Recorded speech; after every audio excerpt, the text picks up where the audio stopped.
Crossover. Oh, killer crossover. Just crossover. It just crossed him over nastily. Another victim to the crossovers. Cross him up and sit him down. Time for the crossover, powered by Everlevel Concrete Repair in Omaha at everlevelconcrete.com. John, Josh, Nick, Hepper. Hello. What's up, guys? How we doing? Oh, glad this week's over, man. I'm tired. I am too. This is like 3 straight nights of like maybe 5 hours sleep max. Maybe Really? 4. Wow. Well, election night. You've been Oh, yeah, busy, John. And then Creighton basketball night. And then last night. What was last night? Well, last night the game, and then Football. we still do Jack's tailgate show. Oh, you still did the Friday thing? Yeah, we did I didn't realize that. Yeah, There's we no did it on Broadway. tailgate or people setting up their tailgates for next weekend? People aren't setting up their tailgates even when we do it when there's a game. Oh, They just do a radio show. They just call Wait, it did the you think they tailgate actually show. tailgate? for half a second when he mentioned it was a tailgate show, and then I'm like, oh, that's a fun interactive That's- thing to do with well, that's- people. that's People just would a- come to that surely. that's- we can have hot that's just dogs. the name. We got plenty of those. That's just the name And chili. that we came up with They're many, a many week old years hot ago. dogs. It's probably They're fine, gone right? now. I think they're gone now. Oh God. I went in there immediately. Well, not immediately. I went in there probably 20 minutes after we got that email yesterday about the hot dogs. They were all gone. I hope nobody gets sick. It's a hot dog. It'll be fine, Nick. It's fine. They're It'll gonna be be fine. okay. Chili's fridge life is like 3 days. Chili has a really short Yeah, I half-life. wouldn't eat chili after that many days. But the hot dogs are fine. They had not been cooked. I never know what the shelf life is on stuff. I err I on the just ask side of Riz. I don't care. I I think just asked Riz. 3 to Yeah. 4 days is usually my max. 4 days, I'm still a bit iffy about it. But like as the past days 4 now. pass, I'm less likely to eat it because I don't want it anymore, Mm. but not because it's bad. Yeah, you're just like, yeah, it's been in there for so long. Then you got to do that thing. Yeah, like where the pizza sits around for several hours at the various sporting events around here, and at the end of the night, if it's 11 o'clock and I'm walking out of the building, I'm diving in and I'm grabbing a slice on my way out. Sure, why not? Why not? I am more inclined. It's cold and old. But I I am- don't care. More inclined to eat pizza that's been sitting out for hours than I am eating pizza that's been in a fridge for days. Really? Yeah. Whole question. Whole question. Yeah. Which are you I'd more eat- likely to eat? I'd much rather eat pizza that's been in the fridge for 3 days than pizza that's been sitting out for 3 hours. Because some pizzas. So my mom taught me when I was a kid. Mm. Like, It's that definitely- pizza's been out for a while. It's definitely better. Yeah. It's better for I guess you. it depends on how fast the pizza made into the fridge. Because if it's been sitting out and then you put it in the fridge, See, but I don't assume. If it's at my home, I know that I put it in after a normal amount of time. fair. Yeah. But I feel like in a fridge, after a while, the pizza gets that film on the top sometimes, depending on what the pizza is. Yeah. And I don't really want to eat that film. Air It's fryer. unappetizing. Get an air fryer. Snipes that stuff off there right away. The air fryer to The reheat poison. the air fryer to reheat the pizza is like a total Goat. game changer. The amazing Daniel says, "What about salmon that's been sitting out for like 4 hours?" Yeah, no, that was a huge mistake. Yeah. Oh, that was You right did that? before you got here. Yeah, that was Josh's Friendsgiving salmon. Yeah, dude, it was a disaster. He missed work that day. Yeah, I was in the middle of I was riding on the Peloton, and I was like, oh man, my stomach's kind of queasy. I'll just keep going. Kept going, and I was like, I think I got to go to the bathroom. Got off, and then I was like, bring a cup in here. I'm sitting, and it was both ends. It was gross. Oh, come on. cup? Yeah. I You missed. don't need a bowl. I missed 2 days of work. So that's true food poisoning. It was You- actual food yeah. poisoning because another friend who was at the same party also got the food poisoning. Wow. Yeah, Wow. from the salmon. It was a disaster. I don't think I've ever had food poisoning. Ever? Oh, I did. I I watched got it. JFK for the first time that day. I got it from Taco John's once. Oh no, Taco John, 6-pack at a pound. John might loved have the been. 6-pack in a I pound. did, back in the man. day. I did too. It was so good. Was that your last 6-pack in a pound? No, I couldn't quit it. What got I you, can't John? quit you. I assume it was the taco, but I got Makes my taco I got pop. I got a bone to pick. I think I mentioned this before, but they changed the hot sauce. They changed the recipe of the hot sauce at Taco John's. It used to be great hot sauce. Now it's got a different flavor to it, and I don't like it. You know, and they say they taste buds are- change every 7 years. and they are skimping on the Olay salt. The thing that made the potato Olays good was that They used to be really, really salty. yeah, though. but it was like the Lowry salt or some kind of a seasoned salt. And now they just taste like tater tots, which tater tots are fine, but But you that's liked not, it because they were Deep But I fried. liked it because they We're were different. contrarian tater tots. They're They were- different. They Do were you get delicious. the nacho cheese cup? Yeah, and last time I got bland as bland can be. I know. I've And the noticed same that thing too. with Taco Bell. Their nacho cheese, bland. It's not good. What is going on with You our get- taco you place? gotta We get the need Chipotle wang in sauce. it. When you gotta put the wang in That's why it. you get the Chipotle sauce at Taco Bell. It's the sauce they put in the quesadillas. You can get that on the side. Everything's better with wang in it. Everything. Agreed. Comments coming in about the pizza. Text from the 402. Bacterial growth thrives between 40 degrees Fahrenheit and 140 degrees Fahrenheit. Eat the fridge pizza. There you go. So it's saying eat the fridge pizza. I won't touch that with a 10-foot pole. What? The After you fridge heat it pizza? up, you heat it up. No, yeah. It's. I assume that to mean. It's properly stored And then refrigerator you, pizza. and then you put it in the air fryer. Yeah. Yeah. Not. Okay. You don't have to eat it cold. Not eat It's it just cold. that versus the Bleh. pizza that's been sitting out for 3 hours. John. That's also Yeah. I love cold pizza. I will eat Ugh. cold pizza. Ugh. John despises it. Like from a fridge, I will That take and it out. cold and fried eat it. chicken just makes me want to go. Oh, cold Ugh. fried chicken's pretty gross. I'll eat it, but cold pizza's good. I don't Gives feel that John strongly the about it. heebie-jeebies. Yeah. It does. I've just never liked things that were meant to be cold or meant to be hot, cold. Like And- coffee. Yes, I not like a fan 'em- of I cold want coffee. 2 hot coffees. What about Soup, hot coffees. cold things like potato salad? Well, Would you like a hot potato no. salad? Gross. well, I mean, Oh! well, there Nasty. are okay. There, I don't like that. there I don't like are that. some German potato salads that are Warm. warm, Oh, just like there's some But they're Italian not- soups that are cold. but they're not mayo based or anything. hmm But yeah, What if you got an ice cream, but it was a warm consistency? I know it's the impossible. whole Yeah. idea? When I first went to I can't remember which restaurant it Huh. was, but it was a Mexican restaurant. And they talked about the fried ice cream. Oh yeah. I'm like, that's impossible. This is It's communism. There's no way this can be true. There's no way this can be true.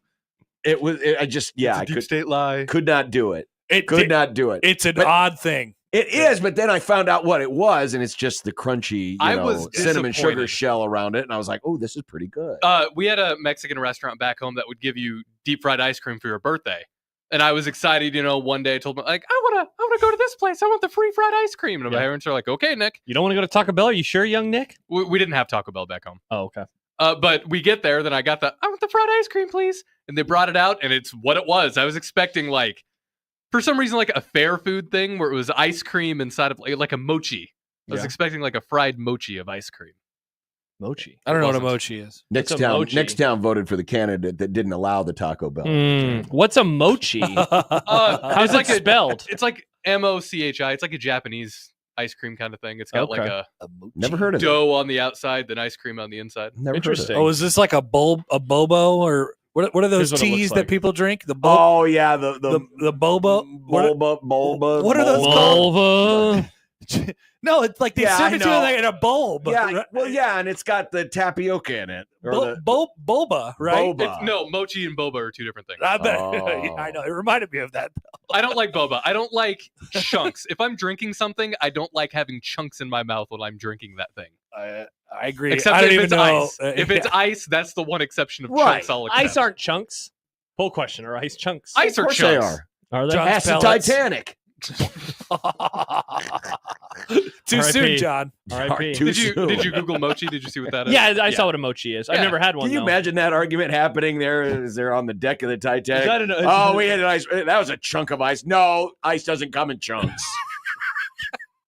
Meanwhile, you hear the ooga, ooga. Mama told me not It's like- to. They're shooting flares into the sky. Mm. Ah, save us! And what's they're her name? arguing about if ice or chunks. And what's her name's running topless across the deck, going, "Drop me like one of your French girls." And then the guy falls off. Bonk. right off the propeller.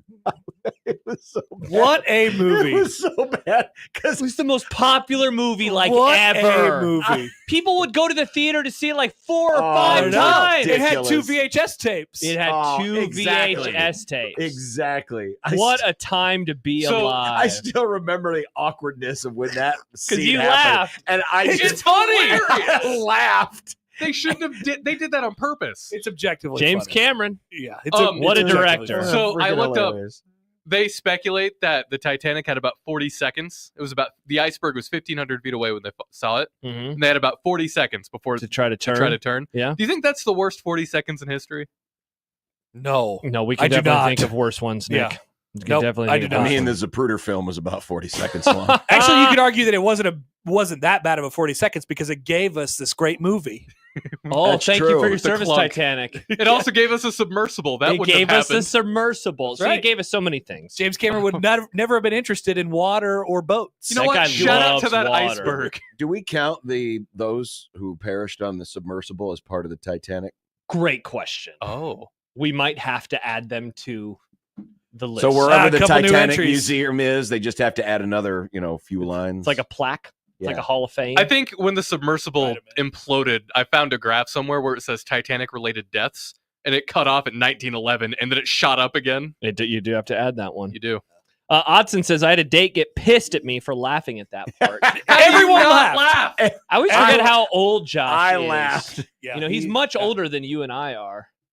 Isn't he? He's much older than me. But I don't know how I much think, older he, than I he me. in think his you and 40s? Josh are about the same Is age. he in his 40s He yet? is- Okay. I believe he recently turned 39. Okay. So he's 3 years older than I am. I wouldn't say that's much. No. So he would have been 12 when that movie, because I was 9 when it came out. So he'd have been 12-ish when it came out. Wow, you had a date as a 12-year-old? Hello. Shout out Josh. You not go on dates when you were 12? No. Okay. Dates? You went on a date? Well, I thought it was a date. Okay, it turns out that she didn't think it was a date. Classic Nick. Showing Bessie at 4-H does not count as a date. Her name wasn't Bessie, John. It was Dale. What was her name, Nick? No, not again. Horty Reagan's back. Not again. Okay, wait. What was your age 12 date like? So I Oh, had a God. crush on a girl in school, and my mom and her mom worked together, I'm and just a they thought it was boy. adorable. She's just a girl. Did you milk her before? or Could I after make the it date? any more It's inappropriate, obvious? John. This is a person. This is a woman. Oh, A girl. She was a girl. Yeah, this is John. Don't get creepy.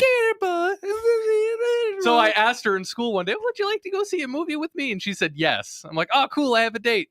I get ready for like hours before because I was so stoked. My mom You took probably me over took a selfie of yourself in your bathroom. I think I did. Then mom drove me over to her Selfies? Oh, house. dear Age God. 12? He still does this. Yeah, I just have better It cameras. just doesn't compute for me. Like, I think me as a young child, and I don't think I would have access to a cell phone. But Well, yeah, Nick but we're is- older than Nick is a young boy. 27. Yeah, we didn't get our phones until we were like able to drive. I got So mine when I was 16. my mom took me to this girl's house. I Yeah. go inside. Mom and my stepfather were waiting outside to take us to the movies. Yeah. Her dad does the whole I'll got my murder gun," you. yeah, kind of thing. Nice. I pick her up. You pick her up. Well, I take her out to Oh, the okay. car. My mom and stepdad drive us to Burger King. We get dinner at Burger King. Worst first date ever. And then we Lord. go to the local movie theater to watch. What movie did you Wouldn't see? think Dear Bessie would want John. to eat a Whopper. It's really messed up that you're calling this girl Bessie. Dear John. You shouldn't be calling this preteen girl Bessie. It's just a conflict of interest. Her name was Renee. I hope Renee's not listening right All now. right, so what happened at the movie? I've never heard about this movie. No, she's been processing. Channing Tatum. Yeah, we saw Dear John in the theater. And then I thought everything was great and cool. And then we were talking years later. I'm like, hey, remember that date? She's like, oh, that was a date? I thought we were just hanging out. Yikes. But I thought it was a date. Oh, My parents thought it was a oh, date. Boy. Her parents thought it was a Her date. dad Oh, threatened to man. murder you. Yep. I thought it was a date, but I guess it Interesting. wasn't. So But she she missed the did- boat. Oh, Yeah. man. Whatever happened to her? I don't know. Go check her Instagram. No, I don't need to do that. Okay. I don't know I don't know how to find her. John's anymore. got one he's got one in the holster. Got one in the chamber. Gonna let it be. Gonna be like Paul McCartney. Let it be. Yep. Mike said I went on a date mean, with she- Mr. Gravy's she may have daughter. It's ended up funny in- because Mr. Gravy's daughter was in my grade, but I did not like her. She was really mean. She was kind of stuck up Bummer. because her dad was the principal, probably. Amazing Forgot Daniels. about Mr. Gravy. Amazing Daniel says she thought it was a date until she went on it. Then she decided it wasn't. Oh, interesting That's theory. what that means. Probably. Yeah, you can't have the dad assume it's a date and she's saying years later it wasn't a date. It definitely was. She invited you. It's different. Like if a boy invites a what? Are you still thinking about cows? Good Lord, John. John. I was just, She's a 12-year-old. He's almost You exploding. freak. I was just going to mention she was voted in high school most likely to end up in the back of an IBP freezer truck. Good That's Lord. so specific. Yes, it definitely is. Not my okay, gosh. John. We should probably move on. Yeah. Why? Because John's being weird. No, he's not. You guys are interpreting the story differently than we are. Apparently. Exactly. Ugh. Anyway, Happy I've New been on Year. did dates. she finish school with you? Yeah, I think we graduated at the same time. Okay. There was like 12 people in your class. How do you There was not like know? 70, and some Oh. people didn't make the cut. Really? Yeah. Uh-oh. What'd Well, they do? some Drop out? Fail? Where'd they go? there was at least one girl who was End up in the pregnant, so back of an couldn't finish IBP school. truck. There was at least one girl who was pregnant, so couldn't finish school. That happens. I don't know where anybody went. After I graduated, I just kind of all scattered. I kept in contact with a few people. YouTube user. Remember when this crossover started and John was sleepy? Yeah. John's woken up now. John's back. Thanks, folks. Nick. Ugh. Thanks Glad I for- could Listen, help. you can go to thanks for the school when you're inspiration pregnant. on the Yeah, material. did they not? Were you in such a small town that they said you're not allowed to come to school anymore because No. you're pregnant? She was at school. I just didn't know if the birth coincided with the actual graduation. Because my grandma was not allowed to finish high school because she was pregnant. They No. would not allow her to finish Banished. school But we had because it was the 60s. It was we had like- pregnant girls in our school. Like- It was just I think that the delivery date was around the graduation date, Mm. so I don't know. so how that wild, happened. wild to I think can't remember about. what happened with the pregnant girls at our school. Maybe they. I think I don't They know. had kids. Girls in my school had kids. I mean, they had kids, but like, what did they do during the entire time where they were gone? Oh, homeschool? I don't know. Don't they? I Yeah. thought they sent Send home. homework home. Yeah. I guess we had computers. Yeah. You know, you could do work Barely. on computers. Man. One of those School. colorful Apple computers. I don't miss It school. was 2008. It was a different time. Yeah. Do you miss school? Sometimes. I What do you parts miss of about school? What do you miss about school? I Well, miss it's just the I mean, everything's The shenanigans. shenanigans, carefree. Just the smaller amount of responsibility. Because when you're in school, you're like, oh, I have so much to do. I have all this homework. Yeah. drama class was fun. You did. John drama was a class? theater yeah. kid. Really? Yeah. Huh. Wow. Kids Did in my you- school did theater were dorks. Oh, we had a blast. Were you in the plays? Were you an I was in actor? a couple plays. Were you I wasn't like a leader. Were you or the anything. star? Oh. No. But you were the like best a part, tree in the background. the best part about it was when we were rehearsing, we found out about the secret tunnels that are underneath Secret the tunnel. stage.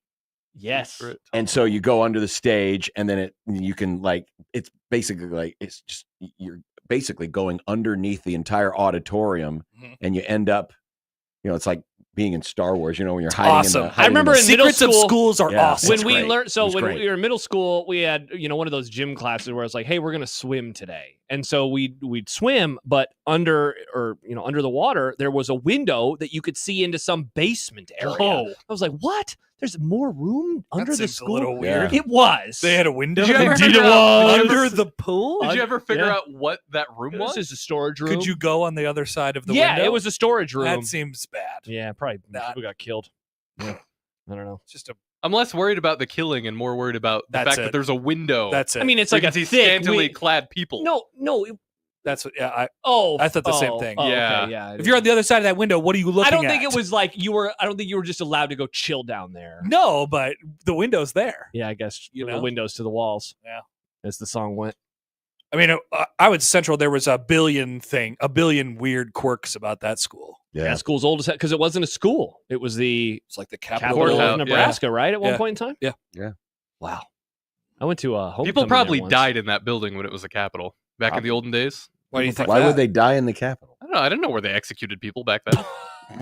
Not in the Capitol. Why wouldn't they just hang them in there? We're talking about Why within the would last they- like 100 years. Why would they hang them in there? They Yeah, have- where's the hanging place in Omaha, John? I Nick. don't know. Yikes! Sheesh, Nick. It's not They the would Capitol. hang people back then. Yeah, That's but it what was, usually, happened. it was usually Not- outside. Not then. Like that's further when back. it was first built. I'm not saying when you were there. I'm saying when it was first used as a. It's not that Courthouse. old. It's not like 1700s. All right, you Omaha know? Central was built in Still hanging people in the 1859. 1800s. Were they hanging? Yeah. Oh wait, no, Omaha Central as a high school was 1859. I got to figure out when they moved to.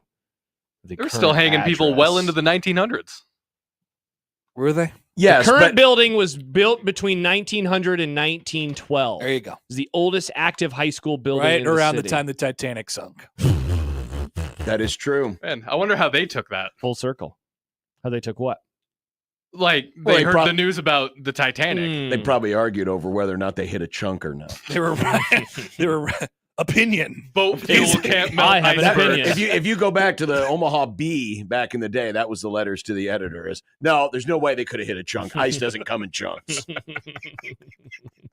Hockey Dad writes, Omaha Central was never the capital. It was built around the capital, and the capital was torn down. And Yeah, there's a that's courtyard. right. Okay. Yeah, it's just on that spot. I guess I was told something So the wrong. courtyard, yeah, you were there's lied to. there's a giant son. hole in the middle of the school. Oh, And- really? Yeah, it's a giant courtyard that goes all the way up. It's basically just 4 walls. So they when you get around the building, the building has numbered sides. So whatever side you're on, and then there's a hole in the middle. Interesting. It's basically 4 separate-ish See, buildings. at North, oh man, I can't remember what the room was called. We had something similar to that, but it was an indoor room. But you had windows from the classes that looked into that room. So I'm guessing at one Same point thing. it used to look outside, and Yeah. then they decided for some reason to make it an inside area. My elementary school, they had windows. Well, high school too, I guess. But the elementary school was the only part of the building was the only part that had outside windows. Mm-hmm. All the other windows were just inside. Mm. So it was like just looking out into the hallway, but up far enough to where you couldn't actually look out. It didn't make sense why they even had those windows. Mhm.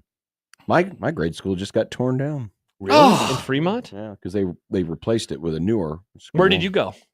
Where did I go? Yeah, Claremore, Claremont. I went which to is right down the street from my house. when we lived there. I went to Lincoln Elementary School for a couple months. When I Oh, lived in Fremont. Lincoln and Claremore were basically neighbors. Is Lincoln still around? Rivals. No, they tore down Lincoln too because they've rebuilt a lot of the high schools. And there was so an Lincoln's elementary gone. school over by my. What was the elementary school that is by the college that Sass was the president of? That My grandparents live over by there. Clarkson. And that's not a school anymore either. I think all of the OG high school or grade schools in now there might be one that Wow. is still open, but they've replaced them all That's with crazy. new buildings. Yeah, my Probably grandparents for lived the a few best. blocks from there. Those buildings didn't have air conditioning. Oh, they did not. I mean, Very hot. they could have put air conditioning in, but My they never my did. first year in Omaha was 1997, and that was for those who That's when I remember was born. October snowstorm. Obviously, We but were there- still having hot days. There were heat days. So, Yeah. but when I got to Florence, they still had portables. And so my third grade class was in a portable. And I was like, this sucks. But then I got the benefit of AC and heat days. It was sweet. Yeah. Best of both worlds. That's right. But then they started putting The air conditioning portables into really school. started coming around. Yeah. In the probably when I was in middle school. Yeah. I would They hate had a smell to being a them. portable. It was. I didn't like It was a portables. trailer. I mean, it was, Yeah. It's like a schoolhouse. You're just in a I schoolhouse. hated it. And then when I went to middle school, I had a couple classes in portables, and it sucked. It was not. But it very was kind of fun. cool to go outside to get there. Yeah, it you know, was it's a like, little- hey, I'm outside it during almost felt school. like, it felt like Yeah. you had escaped Look from at me. I'm prison. in college. I'm going somewhere else. I got responsibilities. Mhm. I got to walk 30 paces Uh, outside. My hometown, Manning. They Ben? nice. They built this Peyton. elementary and high school I went to in the 70s. But before that, there was just the old school. Instead of tearing it down, they just turned into a rec center. Hmm. So like they kept the gym and the pool and everything. Mhm. They Makes sense. took out some of the classrooms, put a gym. I found some photos of him, by the way, if you want him for our zone collage. Yeah. There's one of him standing behind Mike Stibbs. Oh, And I was like, should I send Who? Ben, Oh, Ben. our former coworker and was colleague? he wearing the? No. The grimy mask. No. He was not wearing the grimy mask. It was a very grimy mask. I found some fun photos. I sent them to Nick. I'm sure I have others. I But sent- I sent you- I'm I Do sent you sending never one- check your email, I Nick? sent Nick like 3 photos. No, I said you did. Oh, I thought you said, okay. I Sorry. uploaded the one you sent of you guys with Stibbs, but I haven't had a chance to get. Yeah, I other found the ones up yet. photo of us from his last day. Yeah, I have RIP. one of those too. I found. I just uploaded these. I was the one doing the top fan show, that remote.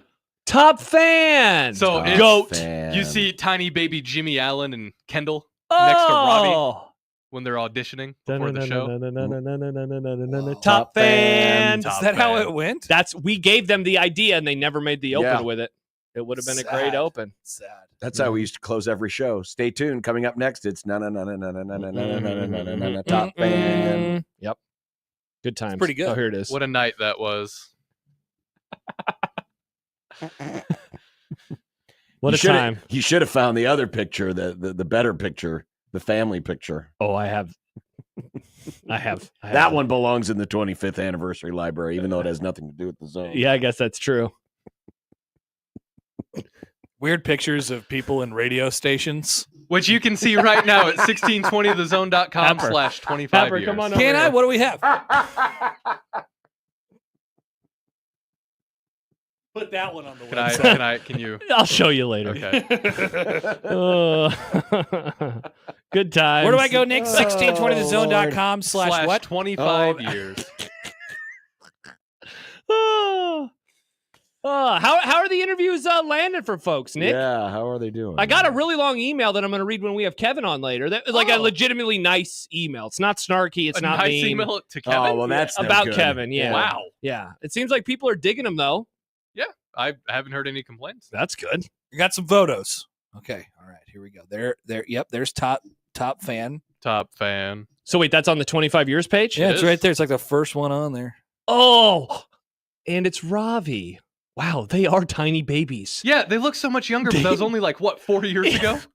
It's not that long ago. 6 years ago? I don't Well, remember. Thompson got here in 19, so it's It was sometime between 19 and pre-COVID. 21. I think There's it a was for picture sure from when you pre-COVID. guys were truck drivers that night. That's already made it? Yeah, it's already oh, on there. wow, that's It's zone great. history. That, It couldn't is not zone be on history. there. It was the first time that this radio show's ever been done from the semi. Why is this picture of me sitting silently and bored Wait, listening to your guys' radio show on here? Nobody knows what you're doing. You're just sitting there. Why is that? Yeah, That's why not did zone history. Yeah, that's wild. That happened 2 weeks ago. Hmm, That's not history. wow. It's There's personality. a picture of What in onion the rings world? on here. What is Nick? If you want to see pictures of Look onion at me. rings, I'm just spreading cheese Yeah, apart. that's at Ron Colley. That's important. No, not that photo. Look at the cheese spread. Wow. Spreading cheese. Interesting. Oh, the photo of everybody who can't see because the sun is in their eyes at the College World Series. yeah, the sword Yeah. with the sword. Oh. Nick specifically requested the sword. I needed the sword pick. Oh, wow. A lot of bearded Nick pictures in here. Yeah. Selfies of Nick. Very interesting. How come there's not a splash page on the main website? I'm not the one who built the website. Okay. Nice. So you can't connect to this. You have to use the link. There's, I'm sure, a way to. I'm not a website. We haven't Scientist had Look at this engineer. picture of Chick and Nick cutting this cake.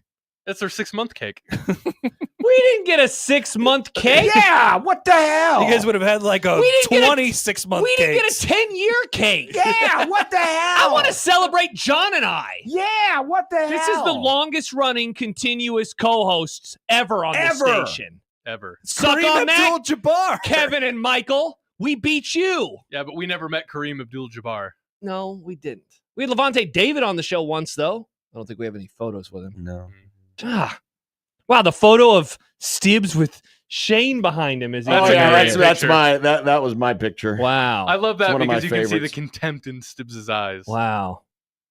These are Amazing. great old pictures. I cannot believe they got a 6-month cake. That's ridiculous. I am triggered. So am I. I want a cake. Get Josh a cake. I thought Yeah. you don't you have a problem with cake? Or no, you have a problem It's with pie. pie. I just think, yeah, but I do think cake Make Josh is a mid. 10-year pie. I'll eat it, but I'm just not a huge fan. Wow, there's a lot of wild photos on here. Mhm. Whoa, Nick's Oh. surprise birthday party. Oh, Nick's full beard. I forgot. It's a pretty Forgot how close up gnarly too. that thing used to be. Yeah. And you thought it looked better.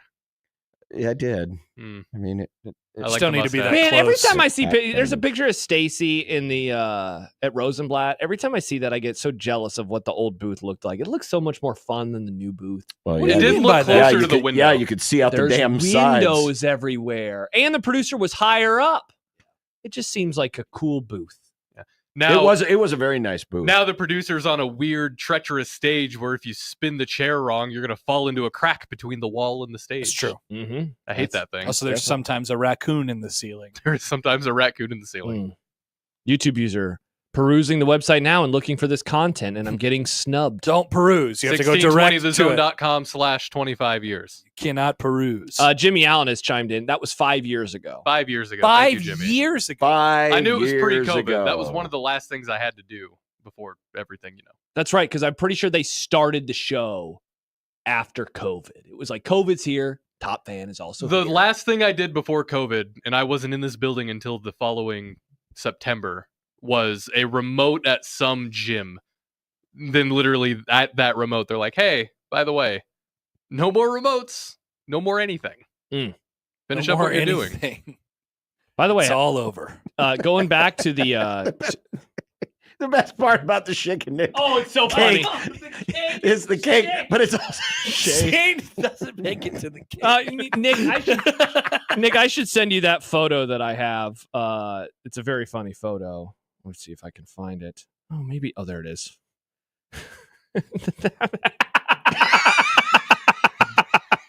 Yes, the I'll send- website. Put that All one right. on there. So it's funny. okay, I'll send it. Yeah, Nick, this is really funny. The website header was amazing.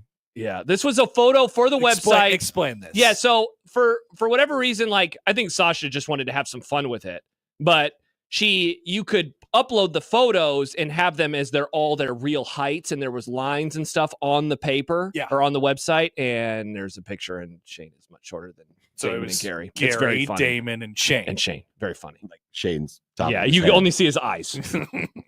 By the way, going back to the Titanic for a moment, Brian says Mr. Brandeis from Omaha was on the. He was on the Titanic. I didn't know about this. Is this the guy, the Brandeis building Brandeis, in yeah. Omaha, named Brandeis after this store. man? Yeah. I almost lived there. I went and toured an apartment 7 years ago. Brandeis is a big. It was cool. What was that actual business that he ran though? Like, was it jewelry? Well, Brandeis was like a shopping center, Yeah. or like Yeah. Yeah. Not a mall, department but- store. Yeah, It was a yeah. dr- And it it was was a that. It was that building, right? believe so. Dude, that place was cool. I couldn't afford it because I would have needed to spend money also on parking, and that was going to put me big over deterrent. what I wanted to do downtown. It was sweet though, and I've always wondered, like, oh man, could I have made that work for 1 year to live? Because I would have lived on like the 13th floor or something. Living downtown. That would have been sweet. I lived downtown, just north and free Not- parking. yeah. Yeah, not in a cool downtown apartment. I think downtown needs more grocery stores. There are not a lot of grocery stores. just There's downtown.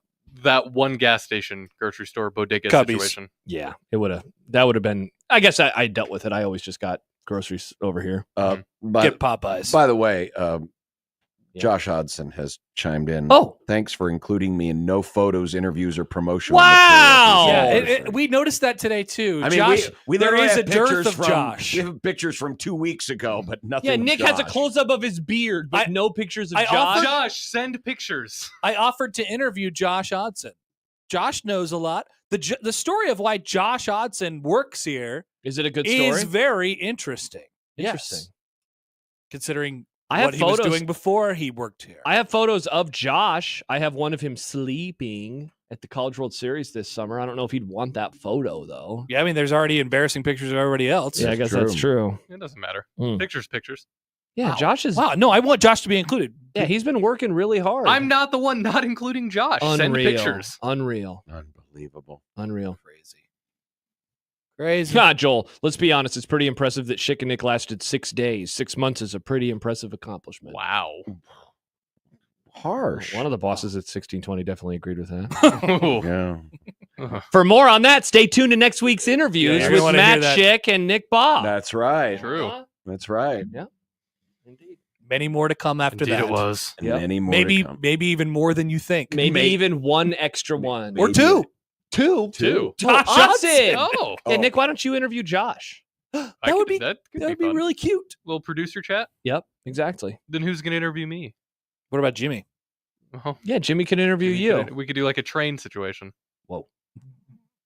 What? It's like a train.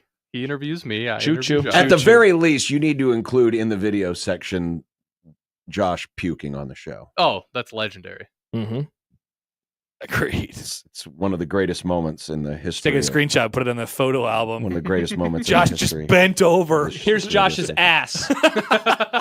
In fact, ladies and gentlemen, for the benefit of those of you not familiar with what we have, we have it uploaded, and here it is. History happens here. 1620 The Zone. Last night, it just seemed like every one of them had a good game. Yep, that was a complete performance. They actually put it together for sure. That's what was so satisfying about it. And that's what we thought it would be with Hoiberg, you know? I mean, he's an offensive guy. I know, and they just haven't been able to get it going from a shooting perspective. But Hey. that's what happens. Tominaga and Wilcher. I still think I think he could have made it to the bathroom. I think he could have made it. I don't he know. spent a lot of time contemplating. There was a lot of indecision. like Certainly. the There was second some my mouth indecision. feels like it's full of saliva, I'm finding a bathroom.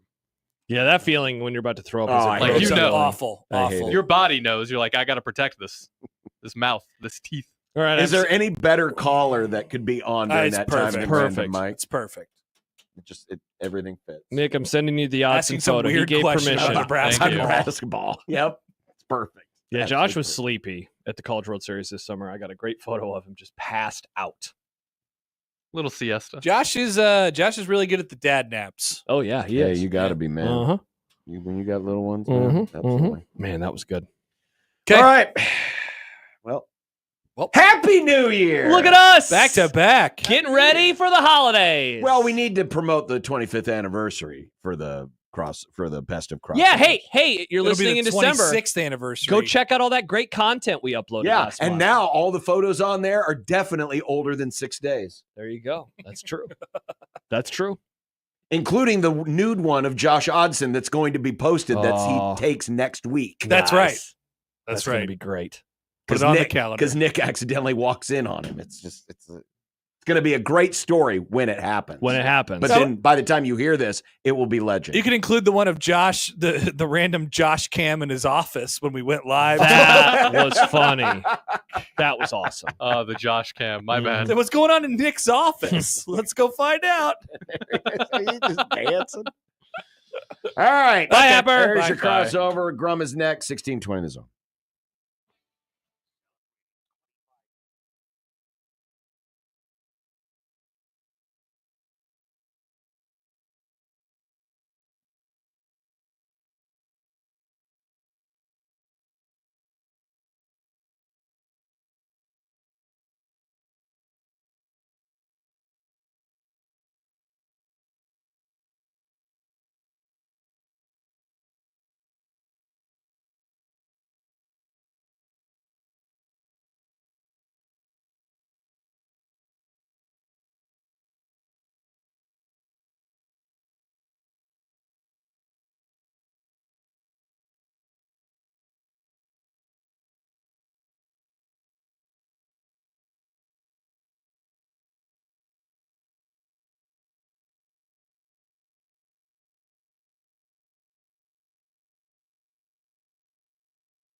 So you thought that just because there's not a Nebraska football game that we still wouldn't carry through with our Friday anthem.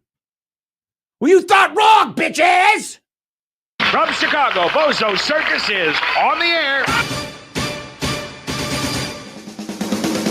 Buzzer beater here? Oh, no. No! I'm devastated! You can feel it in the air, like lightning on the edge of the night. This is the worst! This is the worst! You can feel it everywhere, but the party time all over tonight. That pitch hit him on the hip, and they're going to call him back. I never say anything stupid. I say smart things like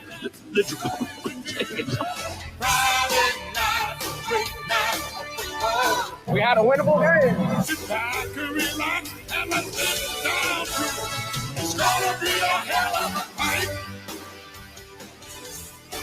We got a fight, not a football night. J-E-T-S. Jet.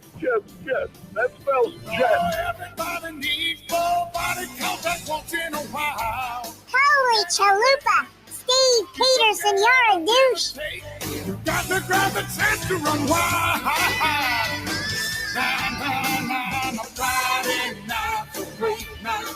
Nate Watson rejected like me on prom night.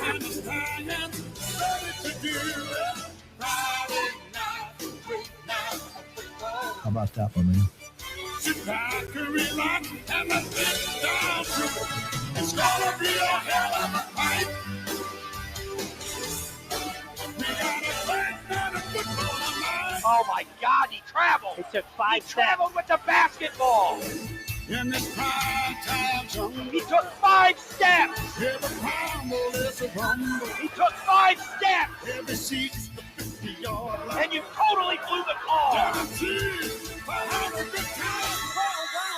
No, I do think once we get rid of the virus, I think we're going to have a boom economy. I think it's going to go up rather quickly, maybe very quickly, and maybe slowly. Then they did dumps.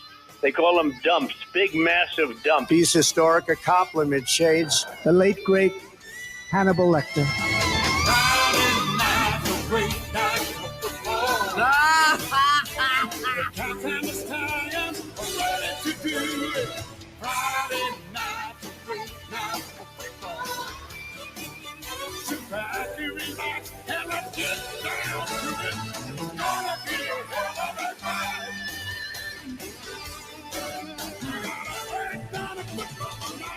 Hey, it's still November.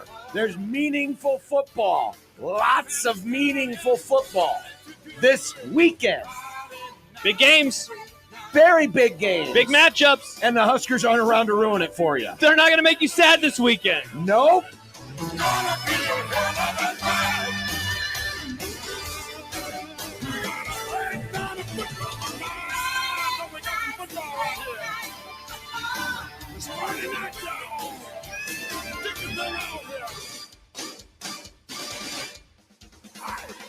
Welcome to the Grum on a One Beer Friday, presented by Cross Strain Brewing. The Grum is here. We've made it through a very long week. And now the weekend. CJ says it. Husker football idle weeks are my favorite. 0 chance of being a national embarrassment. Never say zero. Yeah, you got to be careful here. Gotta be careful here. But yes, the chances are greatly reduced. Hey, at least they won't lose. They can't win, but they can't lose. That's true. The football team cannot lose this weekend. That's So true. if something, I guess if Iowa beats UCLA by like 50, it'd be a tough L. something hypothetically, if something were to happen where a player ends up, I don't know, transferring or having to leave the program in some kind of way, that could be considered a loss. Okay, now we didn't have to go there. Now you're going I to said cause. Now you're going to cause hypothetically. people to be. For the all record, Nick worried. has no inside information. No, I don't. I don't know anything. I'm dumb. Inside I'm an idiot. information. Why would you listen to me anyway? No inside Great information. question. Why would you listen to No Nick? inside information. This is the program brought to you by our good friends at Cross Strain Brewing Company. Oh, you know what? That's yesterday's. Kalkbrenner de Lit. Oh, Oh, Yeah, he did it again. Wow. He had a great game. He was so great. They redid Oh, it. we should put that in predictions today. Over under 49.5 points. Can he do it again? Can he do it again? Would that make him the best college basketball player to ever exist? No, well, Pistol Pete basically averaged that much during his pretty career. much. Oklahoma Yeah. State mascot? No, and that was before No, Pistol Pete no. Maravich, and that was Pistol Pete before the Maravich. three-pointer. That's right. Ridiculous. He was- Go look at his stats, Nick. Pistol he Pete was Maravich really, really, really good. played for the LSU Tigers. Go Tigers. Go tag. Go LSU Tigers, and then later the Jazz, even though they don't have Jazz in Utah. No, indeed. Though I think at the time he was They with moved the Jazz. to Utah He where was there the- is he no was music. the Jazz of New Orleans. Now let's get to the Grum down. Presented by the referees at John Higgins Weather Guard. It's playoff eliminator weekend. LSU, Bama, Ole Miss, Penn State. Huh? Dude, I mean, could you make the argument that if Penn State were to lose this game? oh, they're toast. It's tough. It'd be very, very tough. Because their schedule is... Heard a stat earlier this week. I did not write down the numbers, but following losses to Ohio State since their win in 2016, Penn State bad against the number, and they've lost games straight up as well, including last year. They went down to the wire versus Indiana pre-Kurt Cignetti before pulling it off. So they might need to be on upset alert. Ravens, Bengals 2, Godfather 2. Shaking hands, Moshe. Better than the first? I still think the OG is better than the number 2. But still really good, but it's is what you're very saying. good. Okay, It was okay. very good. It was a great game Great last game night. last night. Excellent game. Chris Vannini is going to join us. College football playoff, home games. Also, he weekend he it conducted the poll of athletic subscribers about how they consume college football on TV. Well, he Some didn't poll interesting me. results. How come he didn't poll No, me? you could have. Because you didn't put photos of Josh Otson on the website. Bingo. Yeah. Zone 25th anniversary. Kevin Cougar is going to join us. Is he in Chicago yet, or is he going there tomorrow? I haven't asked him. Because that's where We'll ask him when he that's joins where his us. football game. Hey, is Kevin, going are to you in be. Chicago? We'll find out in a couple hours. In an Will- hour, actually. Will the Lions make another statement? They good, John. They've They been good. making statements a lot. Uh-huh. The Penn State whiteout not televised, an American tragedy. Not televised. What? No. It's 2024. Every game is on. Yeah, but it's not on a network, Josh. This is an American tragedy. Oh, is it on BTN? It's because it's cable? No, it's on Hollywood Undead. Are their fans reacting like Jack Mitchell did last year? Yep. Nice. It's predictions. Mm. It's Cross Drain One Beer Friday. And we have a poll question up for you right now on the J-Tech Construction Zone Twitter page at USC 1620, Mm-hmm. which is the following. How confident are you that Nebraska can win one more game? We stumbled upon this discussion yesterday. Yeah. I don't remember with whom. Was it with Robin? Yes. Yes. What are the options? What is your confidence level that the Huskers can get one more win over these final 3 games? High confidence, so confidence, low confidence, no confidence. My guess is that low confidence is leading the way. With 39.5% of the vote. That makes sense. So confidence It's is nice. at 31.8% of the vote. Then my guess is no confidence. 19.7% of the vote. 8.9% of the vote only has high confidence. Wow. So less than 1 in 10. Not a lot of confident people. High confidence that Nebraska will win one more game. We'll tackle this a little bit later on. Perfect. But you can vote right now. In fact, I'm going to hit the old retweet button. It's called a re-X, John. I believe they call it repost, Yeah, actually. it's just a Nick. repost. Yeah. Oh, is it? Is that what it is now? Yeah. Okay. Twitter's dead. You know, When are we going to go to Blue Sky? I'm not. No. Nick, feel free. I'm not leaving. We did that before. I mean, if and I it leave, was- I'm just not going anywhere. Yeah, we did that. I'm not before going to and it was- Threads. I'm not going to any of these Yeah, places. Yeah, that was. Remember, no, I we was tried wrong to do on that on Threads. the air, and then we realized like 15 minutes later, yeah, this is done. I was super wrong about It was Threads. just really bad. Yep, indeed. But yes, it's been retweeted from the J-Tech Construction Zone Twitter page. Go vote. I'm curious what you think. You can also email the Grum, John at 1620thezone.com, Josh at 1620thezone.com. It is the Equitable Bank inbox. At Equitable, we take banking personally. Answer the phone on the first string. Before we go to break, before we bring on Chris Vannini of The Athletic, last night's game, as we mentioned, really good game. Second time that it's gone down to the wire. First game went to overtime. This game basically came down to the last Cincinnati score. blows both of them. They have leads in both games. They did. They had leads in both games. Double-digit leads in both games. They did. But last night, and I mean, when I saw it, when I heard it, I was like, wow, that's a pretty powerful statement. It doesn't seem like it's taking up much of the conversation today, though. I have a theory why. Well, here's what happened last night. This is the failed 2-point conversion. Yep.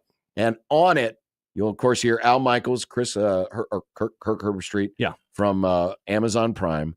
But there's a hold. There's a defensive hold. And they had illegal hands to the face of Burrow. And they should have had a roughing the passer. Tough it is after. Tough it is after these days. Back to the 2-pointer we go. This is after the throw and the 2-point conversion. Oh, wow. It's another one. And Joe doesn't complain very often. He didn't there. He just kind of grabbed his, wow, look at that follow through. And then you throw that, and then the Gesicki.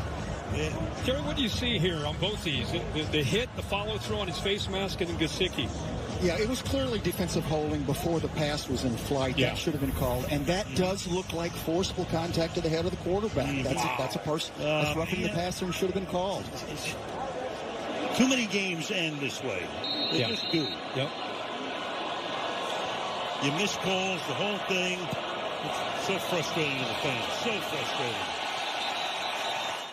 And the Ravens recover the onside. So my theory, quick and dirty here before we talk to Chris, is it's because Al always speaks his mind. And so this isn't, I don't think it's like a surprise when he does, you know? Well, but I mean, is he right? Of course he is. And so I'm guessing that's probably why it hasn't blown up either. Everyone's like, yeah, he's correct. Crazy. On to the next one. We're just going to throw our hands in the air and say no. But and I thought Herbstreit made a good point.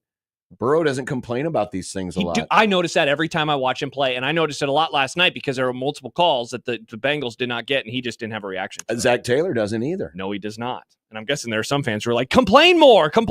Yeah. But yeah. Well, coming up next, Chris Vannini of The Athletic will join us. He had a chance to talk to the folks who are going to operate the college football playoff and the logistics behind actual playoff games that won't be played in bowl sites. What a novel concept. And the weekend that's coming up on 1620 The Zone. Happy Friday.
The storm season has left my shingles hanging on by a thread. My roof can't take 4 more years of all this. All your unkept promises of keeping my gutters clean, my downspouts unclogged. It's time for a change. Vote Jay Stennett Contracting for all my exterior needs. You have a choice. I'm your home, and I fully endorse Jay Stennett Contracting for my roof, my siding, my gutters, and everything in between. When you need an honest assessment, Jay Stennett Contracting has you covered. JSCRestoration.com. I'm Jared Stennett, and I approve this message.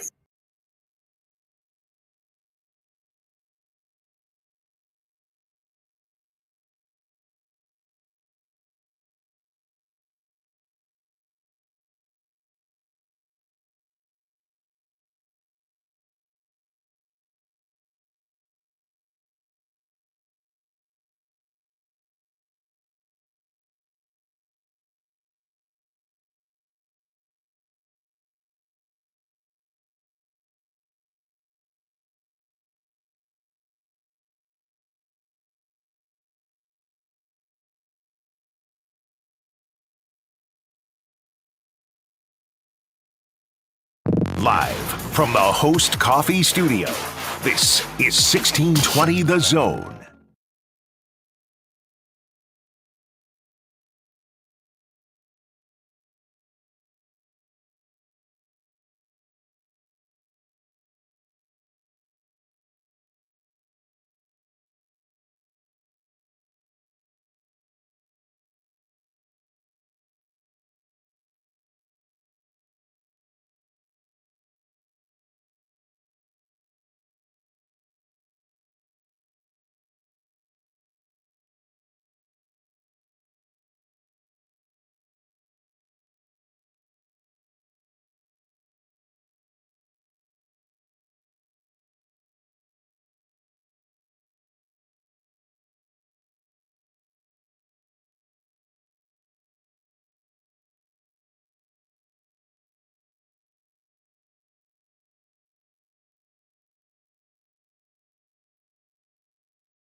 We just had the first of the committee rankings released. We'll get these weekly up until the selection day, which will be the day after the conference championship games, the first Sunday in December.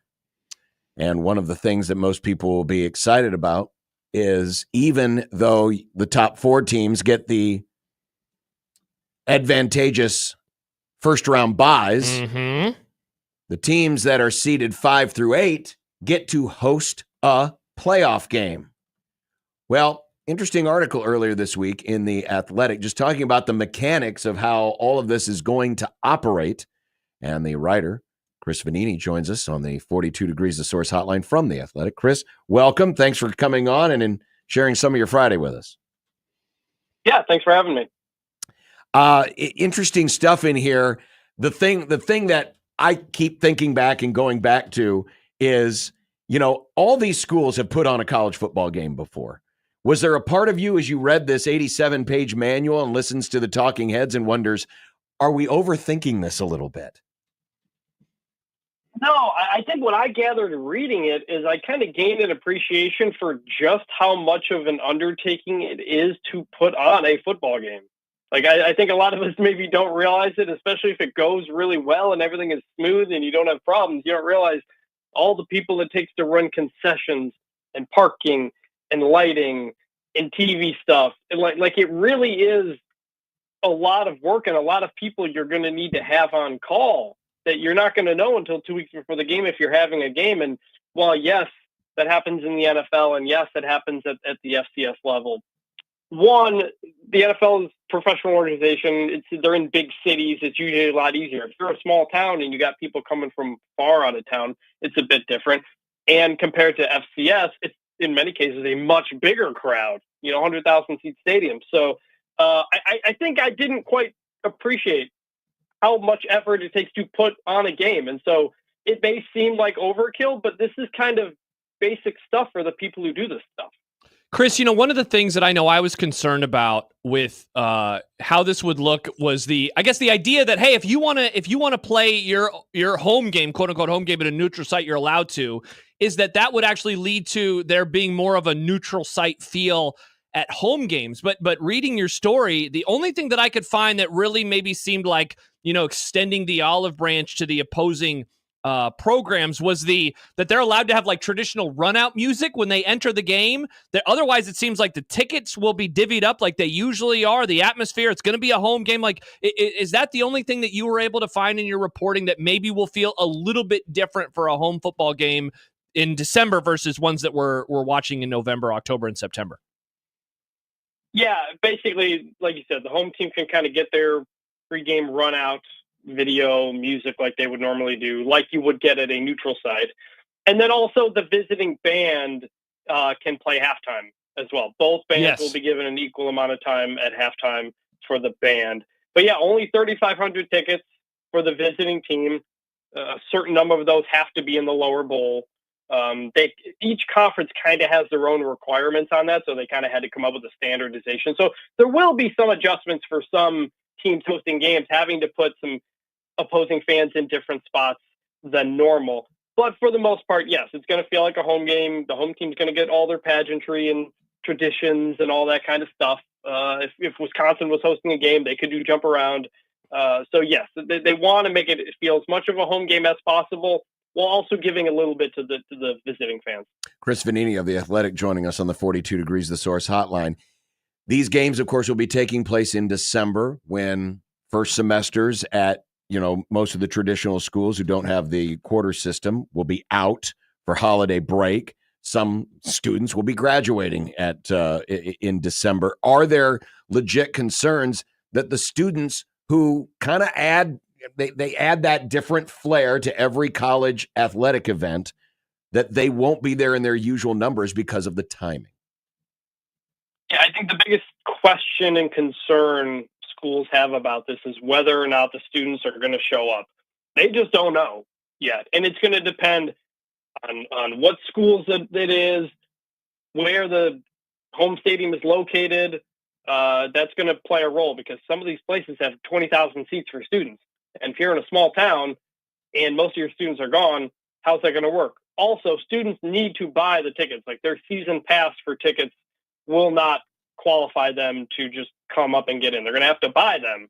And again, it's going to be, some schools are putting that stuff on sale now, but we don't know yet what that turnout is going to be. And depending on what it is in year one, they will then adjust for year two. But right now they're hoping that all or as many as possible students are going to show up. Chris, speaking of adjusting, every time I talk to somebody who covers college football, the thing I always wonder about is, hey, is there a world where we get actually more home games in future iterations of the sport? And I'm happy because there was a quote really early in your piece from Greg Sankey, who is the commissioner of the SEC. He says there was a feeling that the home game opportunity was healthy for fans not having to travel. You added late in the story, there has been chatter among administrators over why the top 4 seeds in the CFP won't get to play at home. I wonder from your reporting, talking to people on and off the record, is there a world where that happens when we move beyond these next 2 years? Or I guess, does the Bowl coalition still have such a stranglehold on the sport that you think that's going to be tough sledding, at least in the near term? Yeah, it's definitely the latter. The next playoff contract from 2026 to 2031 is basically done. I don't know if it's been final signed yet, but the plan has been to do the same thing. First round home sites, the rest of it at the bowls. And again, kind of going through this process of writing the story, I sort of do get it, because it's not just, hey, the bowls are the bowls.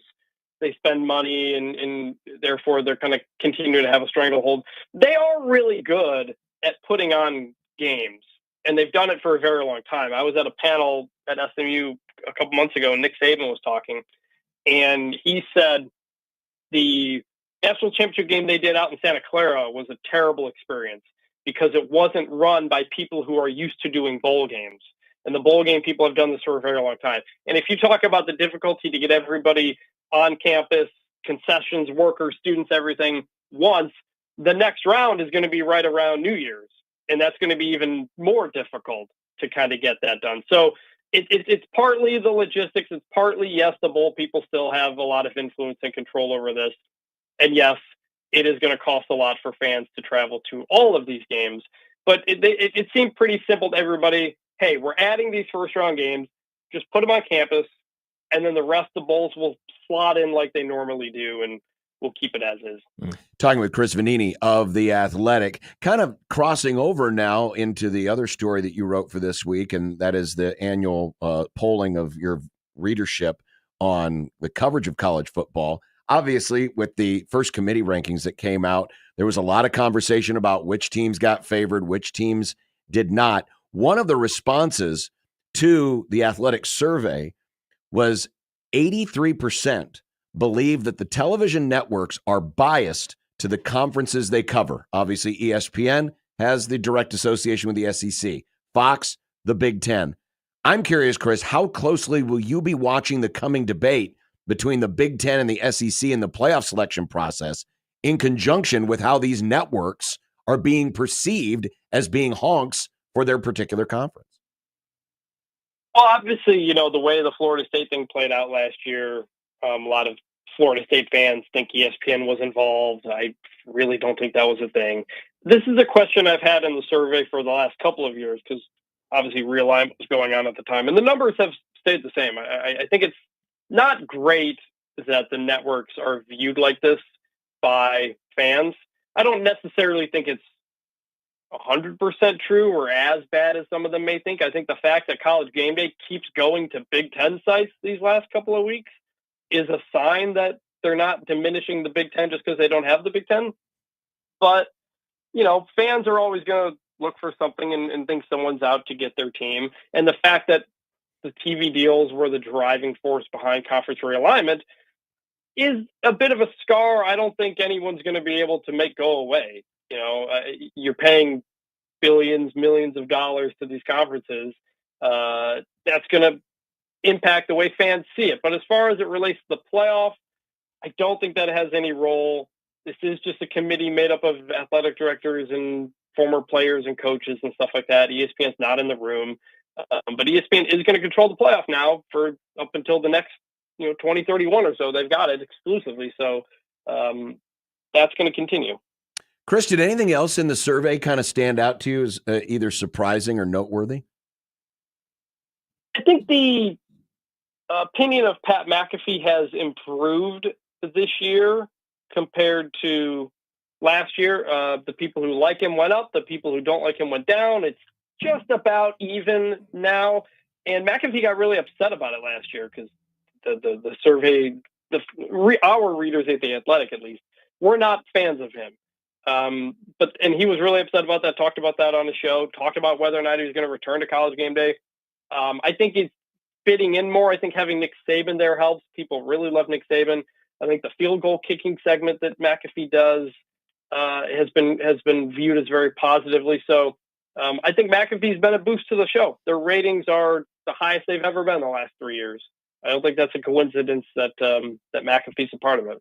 Hey, Chris, one of the things that I know that I was keeping my eye on, or I guess I'll give you two things that I was keeping my eye on Tuesday, was going to be where's Indiana ranked and what should that teach us about, I guess their margin of error over the final 3 games of the regular season for them. And also, where is Boise State in relation to the 4th ranked Power 4 champion, if you will, or projected champion? Boise is at 12. They're 3 spots behind BYU, who is the lowest ranked first place team in a conference. Indiana is at 8th. Which of those rankings stood out to you more in terms of what it could mean for their potential spots in the playoff when we get about a month from now?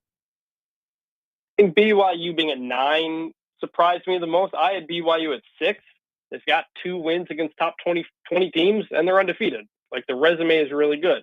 They haven't been dominant in those wins. They don't have numbers that jump out. I think that's what the committee didn't like. But it really opens up the possibility, like you said, of a Big 12 champion if BYU drops a game somewhere, of potentially falling behind Boise State if Boise State wins out.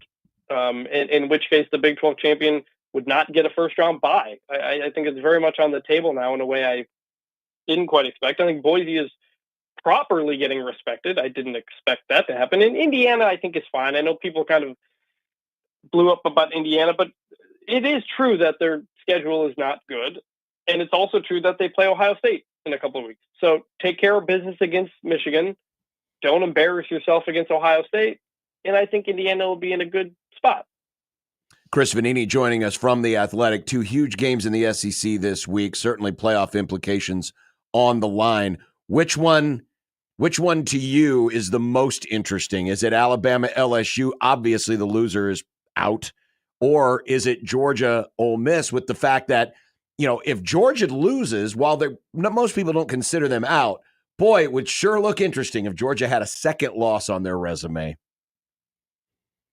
Alabama, LSU is an eliminator game, so there's kind of an inherent drama in that. But also, I think they're both really interesting because Lane Kiffin has not won the big one at Ole Miss. He's 3-11 against top 10 teams, never beaten Alabama or Georgia. And if he loses this one, they're out of the playoff. So, there's a lot of just inherent drama and intrigue in both of these games. I think this is the best chance Ole Miss will have had in any of those games. I think Georgia's not quite as good as they've been. Ole Miss is really solid. Their defense is much improved from what it was. So I'm going to be more interested in Ole Miss, Georgia, I think, because I think the upside on both of those teams is higher. But the loser of the Alabama-LSU game is going to be in a real bad spot with fans that are really not going to be happy about either of those coaches.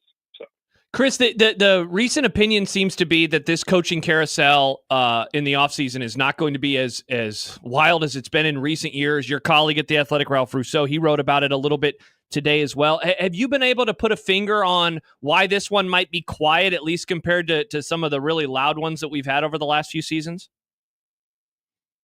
I think the biggest part is, one, there weren't a ton of major openings that were expected because we had so many last year. You had Michigan and Alabama, open up, in Washington. The 2 teams that played in the national championship game, 3 of the 4 playoff teams opened up. And so there weren't as many coming in. And then Baylor's turned it around enough. Florida hasn't been embarrassing. Arkansas has been okay. And so it's not obvious you need to make a change. And then on top of that, these schools are about to start paying athletes more than $20 million a year beginning next year. And so suddenly you're finally really actually going to have to start considering coach buyouts and stuff when it relates to your budget. Billy Napier's buyout is $26 million. Maybe you just take that money and give it to the players and see if he has a step up in improvement. And if those top jobs don't open up, then there's less of a trickle down to the lower jobs. So it is possible we may have a much smaller coaching carousel this year. Now, I've said that before, and it's turned out to not be the case. So never say never. These coaching carousels always kind of work themselves out. But I think the fact that players are actually finally getting paid now is tangibly going to impact what schools do with their coaches and how much they pay. But as we know, all it takes is one or a group of really influential boosters to say, we really need this person to go, and here's the check, and then everything starts all over again. Chris Vannini of The Athletic. Chris, great stuff. Thanks a lot for joining us. Enjoy the games this weekend. Yeah, thanks for having me. And as we will discuss a little bit later on today on the Grum, there might be something else on Athletic Director Scott Strickland's radar right now that's more important to deal with, believe it or not, than the football coach, than the future of the football coach. Yeah, and he mentioned Baylor, and they've had a bounce back year because Aranda. You look back before the year, and Aranda was one of the guys at the top of a lot of the lists about making potential changes. Certainly the dollar figure is going to work into it too. The other thing is there are a lot of first, second, and third year coaches in college football right now. So part of it, I think, is that. But you said it. All it takes is one surprise. Do you get a retirement from a Mac Brown? Do you get a retirement from a Kirk Ferentz? Do you get somebody going into the NFL? All it takes is one of those. Do you get an itchy, trigger finger with one of these universities? It's nope, we don't want to do that. I don't think Kalen DeBoer is going to get fired. Would it stun me though? If we were doing a radio show on December something and it was hey, Alabama fired Kalen DeBoer. I wouldn't be totally blown away. I wouldn't be totally blown away. I don't expect that to happen, but you never know, I guess, is ultimately what I'm trying to say. But be wild after a few really fascinating ones. And I keep going back, John, to like 2021 when you had Brian Kelly and Lincoln Riley leave blue blood programs for other blue blood programs. And that kind of kicked off this run that we've had the last few years of massive moves. Obviously, the Nick Saban one we talked about with Max Olson a few months ago. He retires, and look at all of the trickle-down effect. 400 people changed jobs, I think it was, just from one guy. There's not the equivalent of that, this year. And it certainly doesn't seem like there's any like obvious NFL candidate amongst the college lineup right now as well. Though even like, and you mentioned Ferentz a moment ago, even a move like that, given his longevity at the program and given that it is a Big Ten program and it would be, and this is not to say that this is happening or we're hearing that anything like this is going to happen, but I'm throwing it out as an example. Even that can set off its own ripple effect throughout the sport. For sure. Because chances are whoever gets brought in is also a head coach right now. Because it doesn't look, I mean, there's not really a coach in waiting at Iowa. Once upon a time they thought it might be Brian, but that obviously fell by the wayside. So it would be there would be a ripple effect. Is it Stoops? Is it someone in the Iowa family who is not currently in the Iowa family? Correct. Or is it somebody, that my guess would be outside, because again, I don't think there's a lot of people in the tree. There might be folks who used to be at Iowa. That's what I'm thinking of, like a Mark Stoops and a Brett Bielema. Like those are the names that I always have kind of thought of with that program. And the other, like, I guess we maybe shouldn't totally be surprised if something happens with Lincoln Riley, whether it's from the university or his decision alone. I mean, people have been theorizing about him going to the NFL for years. That said, like, with how big of a step back the program has taken, I don't know if he's certainly not the hotshot head coach he was a few years ago. Is he a guy that would dare leave to become an OC in the NFL? Or at trying to think of, we saw Chip Kelly do it last year. Is there an equivalent of that for Lincoln Riley saying, I don't want to be a head coach anymore? That would stun me if he did that to be an OC in college. Would it stun me if he did that to be an OC in the NFL? I don't know if I could totally say that. So, those are a couple other names, I guess, to keep an eye on. And if USC opens up, that's a big job. Yeah. It's a really big job. No, it is. It's a huge job. The other thing that's probably tamping this down a little bit is all of the uncertainty out there when it comes to the future of the sport. Yeah. We just found out yesterday the SEC is going to cap their scholarships at 85. They're not going to make a move off of that. So they're not going to go up to the full 105, at least in terms of fully scholarship players. And there's a lot of people wondering, okay, we're going to have to start sharing this revenue here in a couple of years, or actually next year is when the timetable starts.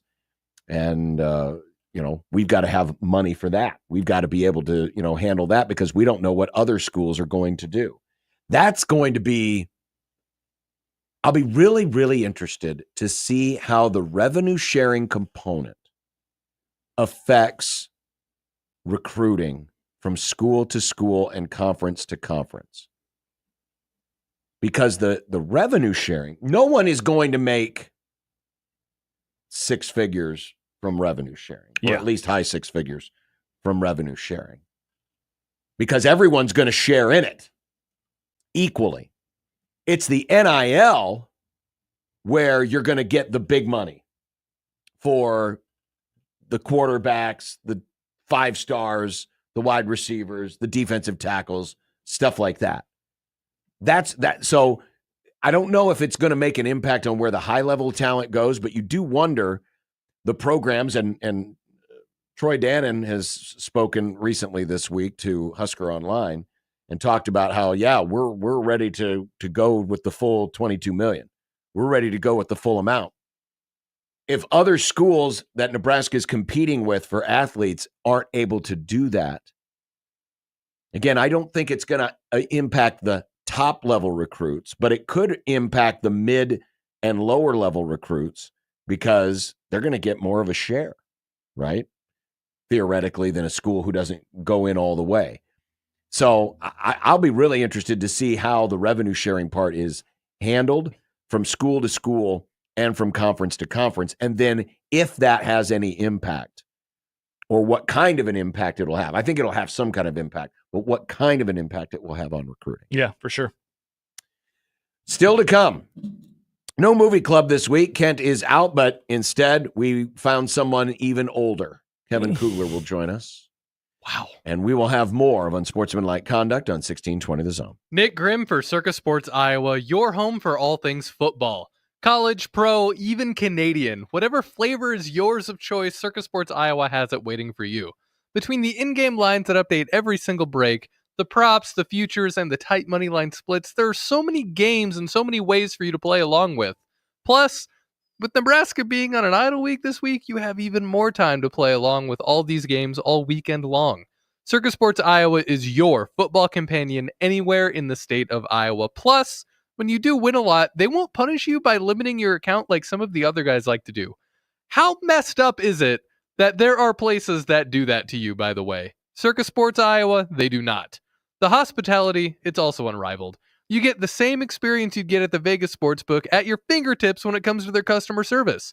Real life people are at the other end of these lines and this app. No bots, no AI, just living, breathing human beings. Download your new sportsbook today and play along with all the football fun. Download Circus Sports Iowa today. If you or someone you know may have a problem with gambling, call 1-800-238-7633.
It's the big game blowout, $15K giveaway on 1620 The Zone. You can win big this holiday season, $15,000.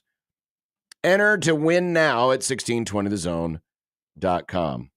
Mentioned earlier that Chris Vannini, our guest, they just completed their survey of their fans about how consumers of college football consume the sport. Yeah. And I thought there were some interesting results. Like, I'm trying to balance the logic behind both of these. So the viewer, and this was over 3,600 respondents to The Athletic. So, I mean, these are folks who pay a subscription to read the website. These are some pretty... These are diehard college football fans. Yeah, P1s, as we would call them in our business. Yeah, for sure. Which network do you prefer for national game broadcasts?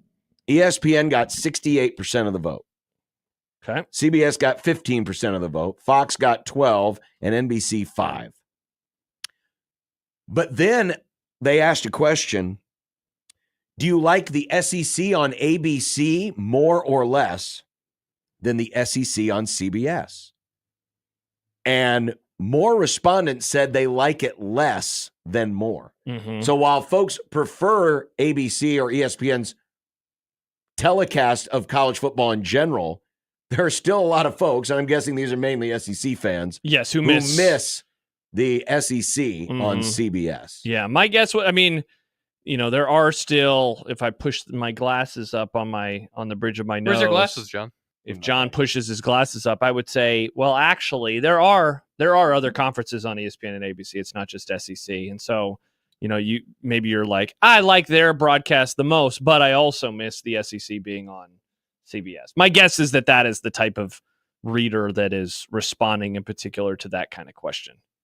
For the favorite college football analyst, and this could be a studio host or a play-by-play / color announcer. A game analyst, yeah. Game analyst. Game analyst versus, studio guy. Kirk Herbstreit, 36%. Mm-hmm. But in second was the rookie, Nick Saban. Yeah. 13%. And I forget, do you watch Game Day? Yes. And how's he done? I think he's a great addition. Yeah.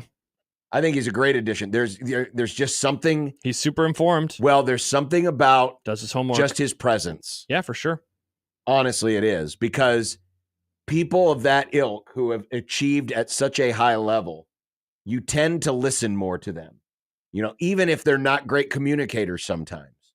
And he is a great communicator. He is. That's the thing. He's like the GOAT, and he knows how to communicate well. He's really. I don't watch the show, but I see clips every now and then of him breaking things down, and it's obvious why he's been able to have so much success. It's incredibly obvious. My favorite is still Blackledge. I definitely do miss the him and McDonough, but I think him and Eagle do a good job. But Blackledge, I love the way he sees the game. I love the way he breaks down the game. He's gotten a call. It was nice seeing him on the Oregon-Ohio State game. Week in, week out, he's not always calling the biggest game, but he gets to call. Honestly, that's the biggest problem is he's done so few big games in 2 years with NBC because they've just gotten a really either they get an bad up and down or rough draw. Yeah, they get an up and down schedule. Herbstreit, most weeks he is calling a top 3 biggest game on the schedule. Absolutely. And most weeks it's number 1 or number 2. Yeah. So because they'll be on, I'm assuming he's doing Alabama and LSU. He's doing Alabama and LSU. And that's then the biggest game of the week. Obviously you're going to get in the playoff, and he will call the biggest game every single weekend. And so, that helps when you're someone like him who you get out in front of it. Blackledge, the biggest audience he has done over the last 2 years, it's either the Ohio State Notre Dame game last year or the Ohio State Oregon game this year. But he doesn't get those types of games for every one of those, he gets 2 or 3 Indiana LSU or Indiana UCLA's, or this weekend's Florida State Notre Dame, which is just a tire fire of a football matchup. Herbstreit doesn't have those types of duds very often, at least on paper. Readers were asked, which one do you prefer, Game Day or Big Noon Kickoff on Fox? 85-15 in favor of Game Day. And here's one of the things that, and it's him and McAfee. I know McAfee's an acquired taste for some people. I enjoy his enthusiasm and his energy. It really mutes out Dez. Yeah. He's still there. He's still But is he just not as annoying as he used to be because he's lesser? Yeah, because McAfee's such a big personality, and then Saban's one of those voices where if he starts talking, you just lean in a little closer because it's like, oh, I'm going to get a pearl of wisdom here. Yeah. That, he's just kind of a fifth wheel now. This Aaron writes, Gus Johnson is the most annoying / overrated announcer. That was not a question, right? I scrolled and I looked. There is not an overrated. No. As far as favorite, well, there was a question at the very end that is, if you could have any announcer in history call your game, who would it be? And he did get 4.3% of the vote. He did get 4% of the vote. Keith Jackson led the way with 43.7%. Interesting. The top 3 are all retired from college football, and then Al Michaels, who hasn't called a college game in 30 years. And so this must have been a write-in option because, you have Larry Munson on here, and that guy that's the Georgia play-by-play guy, right? Georgia radio guy. Yeah, so a lot of Georgia fans. Yeah, there must be a ton because he got 3.9% of the vote. So that must have been quite the write-in campaign. Who would you pick for that if you could have any college Keith football? Jackson, every day that ends in Y, he is the GOAT. I feel like I missed obviously on Keith Jackson because by the time that I was watching college football in 97, he was on the downturn, and then he started doing a lot of West Coast games. And so, first of all, I didn't always see him. Second of all, it was fairly obvious that he was, struggling. And so, of course, the answer for me is going to be old Brent, but, he's my GOAT.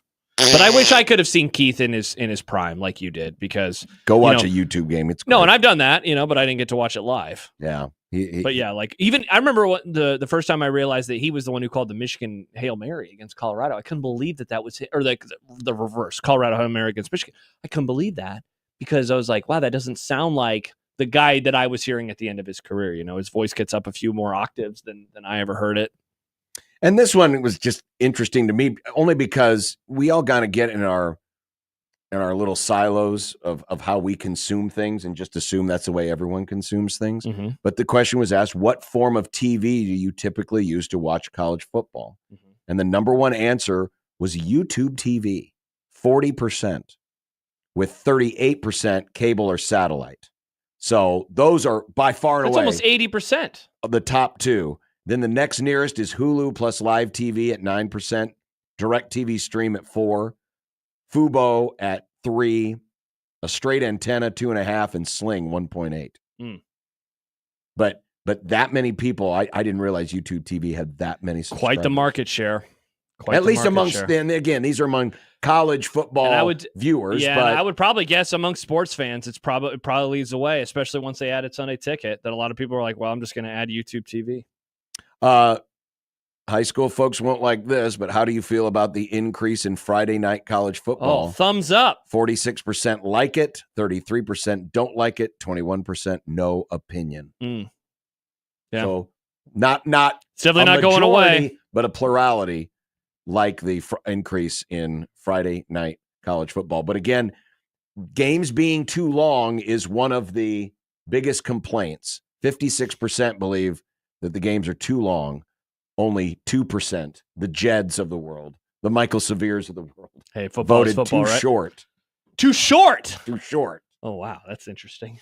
Sickos. Those are perverts. Like Yeah. Josh. I mean, that's always been Michael's argument about if they should just be allowed to review any play they want to. I don't care. I've got nowhere else to go. Yeah, that's how he feels. Now, today he's got somewhere else to go because today he's probably dancing outside with his gloomy. Oh, and he loves as this cool crap. as This is his perfect day. It's out garbage there. outside, my favorite day of the week. That is a reminder that because there is no game, there is no big red overreaction. There is also no severe reaction this weekend. What? So you're gonna have to, read the Sunday paper or do something else Sunday morning. Besides sit down with Michael at 8 a.m. Get caught up on the Zone 25th Anniversary podcast. If you haven't, go to the 1620 The Zone YouTube page. Whatever you want to do, check all of that stuff out. Yeah. 1620thezone.com/25 years. Yeah, and you got all sorts of stuff there, too. Speaking of Kevin, John writes, how many votes did Kugler get for favorite announcer? This was a college football survey. He doesn't do Kevin hasn't called college anymore. football games in a few years. It's been since 2019, I Well, he believe. did one this year because he was filling in for Benetti. But yes, Oh, he that's does not, right. He John- does not do college football games anymore on the regular. I'm surprised John didn't try to make another old joke. Like last time he called college football, they had leather helmets. Well, the last time he called a college football game, he yelled it through a bullhorn. There it is.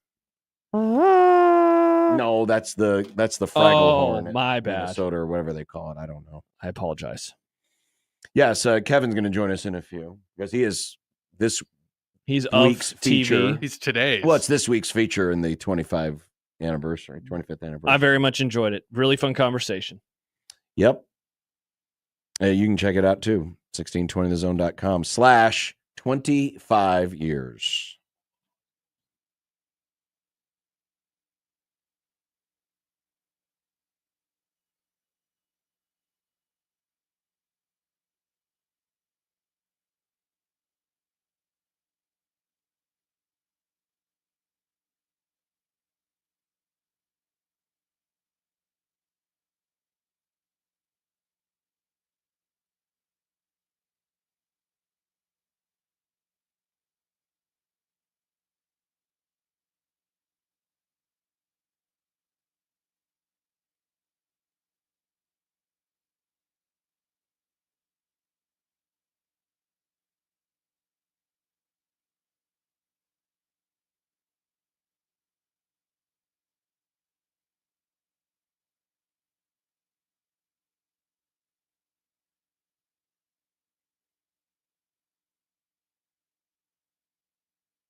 Jed writes in responding to the idea that college football games are too long.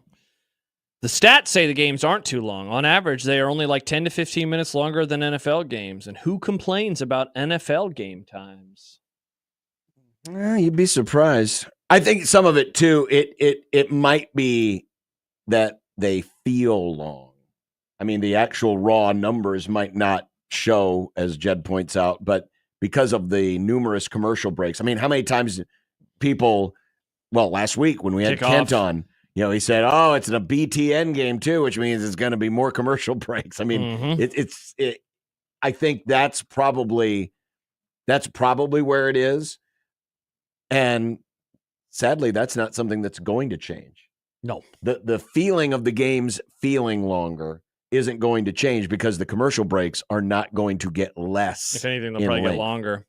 By the way, how about this? We talked a little bit earlier with Chris Vannini of The Athletic about the college football playoff and what to expect. And one of the things, if you haven't read the story, is he wrote about the visiting team will be allowed to use its traditional run-out music and video if they would like. Which I don't like. Yeah, that's so weird. Can you imagine that Nebraska does a tunnel walk in a road game in, Miami? Like, how strange would that be? Right? Well, it's not like the odd. It's not like the Buffalo Bills can run out to their music in Arrowhead Stadium for a divisional playoff game. But how about this, too? Silly. Speaking of game length, both bands, or if the visiting team wants to bring their band, they're allowed to. And then if they do, that means that they also get to perform at the half. Reading Chris's story, both bands would get 6 minutes and 30 seconds as part of a 22-minute halftime, a break 2 minutes longer than the regular season, but because of normal commercials for previous college football because they'd playoff like more games. commercials. So get ready for extended halftimes and maybe 2 bands.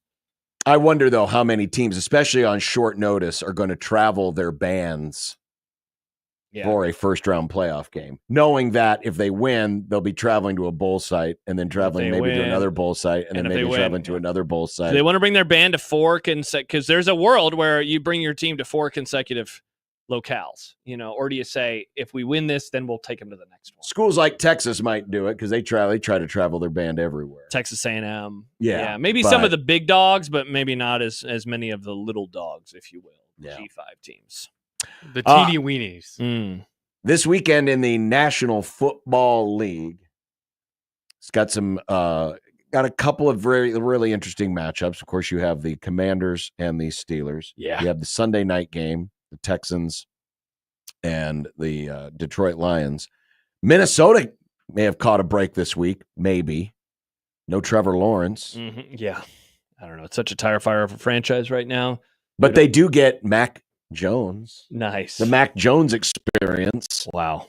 For Minnesota. Wow, Mac Jones. We of course talked about He's still around, huh? We talked about the Broncos-Chiefs game with Mitch Holthus a couple of days ago. Just seems like another game that's going to be close. So many of these Chiefs games right now, it does. They kind of live in that world where they win, they don't cover. We talk about how they're always able to find a way to do it. I heard a comparison, and I can't remember where it was this week, but just like they do just enough, and they don't have to go up an extra level. Look at last year. Very similar in the regular season. Now, they lost a lot more last year in the regular season. What, they have 6 losses? Were they 11-6 last year? And this year they're already 8-0. And then they got to the playoffs, and it truly seemed like one of those teams that raised their level of play. Yeah. I wonder if we're watching another iteration of that, or is this just like hiding the fact that actually they are a little bit worse and their offense is a little bit worse? That said, like, the DeAndre Hopkins trade certainly alters the deal. It alters how you should feel about the Chiefs, in my opinion. If they hadn't been able to make that move, not so much, but we saw what he did on Monday. He made some explosive plays, including that great catch that I don't know how it got through all those defenders. Quite frankly, it was a dumb throw. It was. Yeah. I mean, he's throwing into triple coverage. Yeah, he made the play, right? And made the play. And so I guess if the play is made, how dumb can it be, right? Yeah. But, you can get away with that when your name is Patrick Mahomes. Sure. I think Denver might have at least some kryptonite for that in Pat Surtain, who's played really well this year. Oh, yeah. Do the Chiefs have other options out there that can be as dangerous if Hopkins is neutralized by Surtain?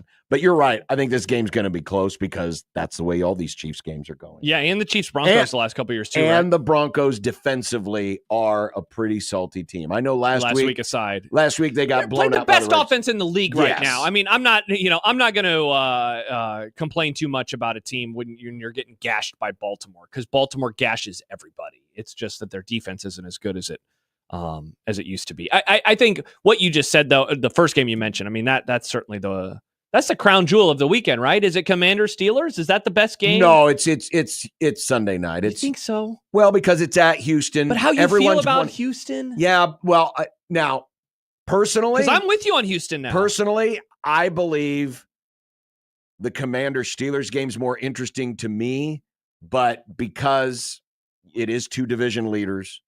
Of course, that game is too. Yeah, both of them are division leaders. It's really more about, I can't believe I'm saying this, it's more about the Detroit Lions. Yeah. Oh, for sure. They have become They are the best team in the NFL. They look like the best team in football. They look like the Chiefs looked a few years ago when they were making their rise with Patrick Mahomes, where they were very exciting. Creative they were scoring offense. a hell of a lot of points. Dude, they go for it on fourth down. They all are the a time. wild team, man. They're moving offensive linemen in motion. I mean, they got a great running game. If you're like an old school guy who loves running the football, they do should it well. be. I mean, them and the Ravens, right? They just do it in different ways. Yeah. That's the thing. They're very traditional in that they are built around their run game and what it allows them to do then through the air.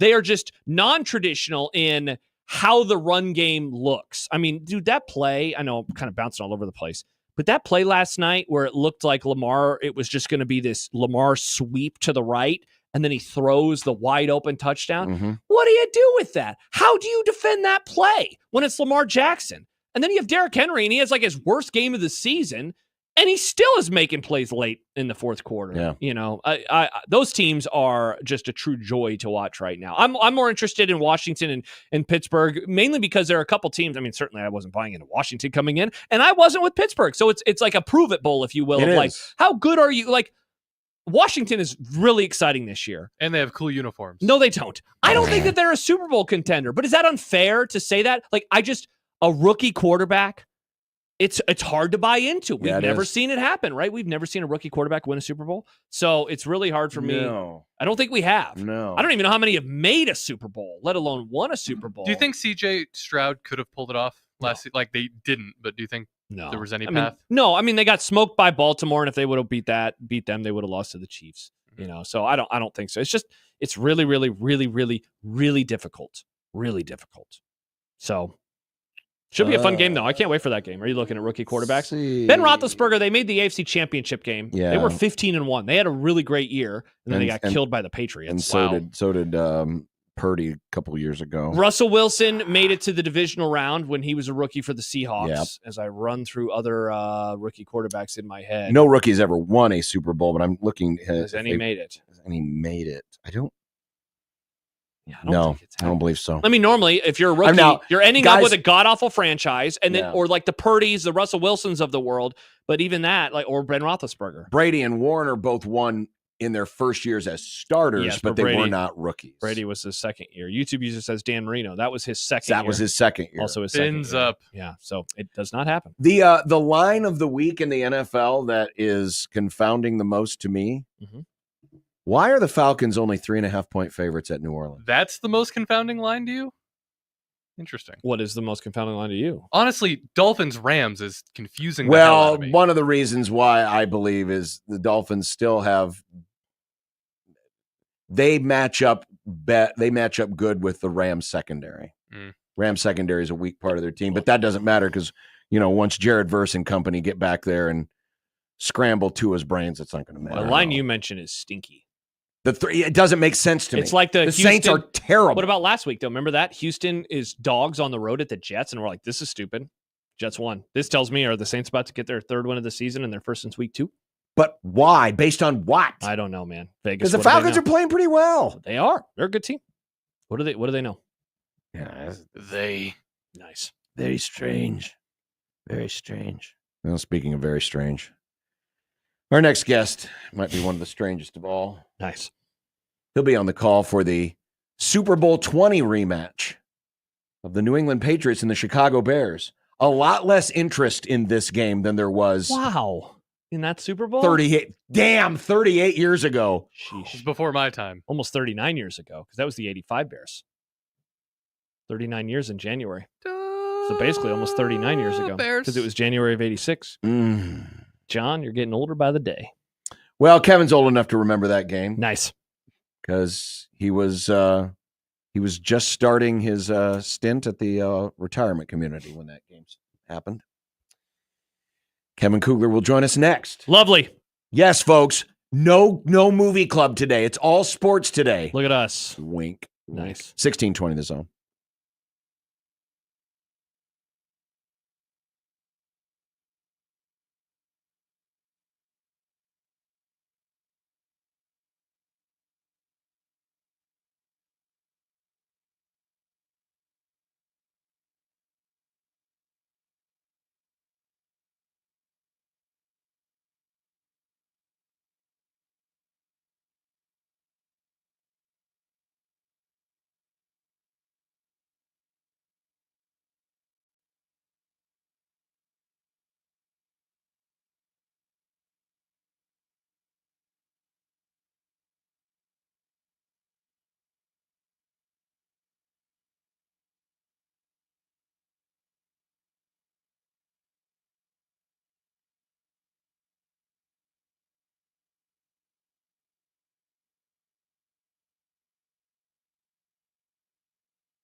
Nebraska's most listened to all sports radio station from 1620 The Zone and 1620thezone.com. You're listening to Unsportsmanlike Conduct. Unsportsmanlike Conduct. Omaha's #1 afternoon radio show. Unsportsmanlike Conduct with Kevin Kugler.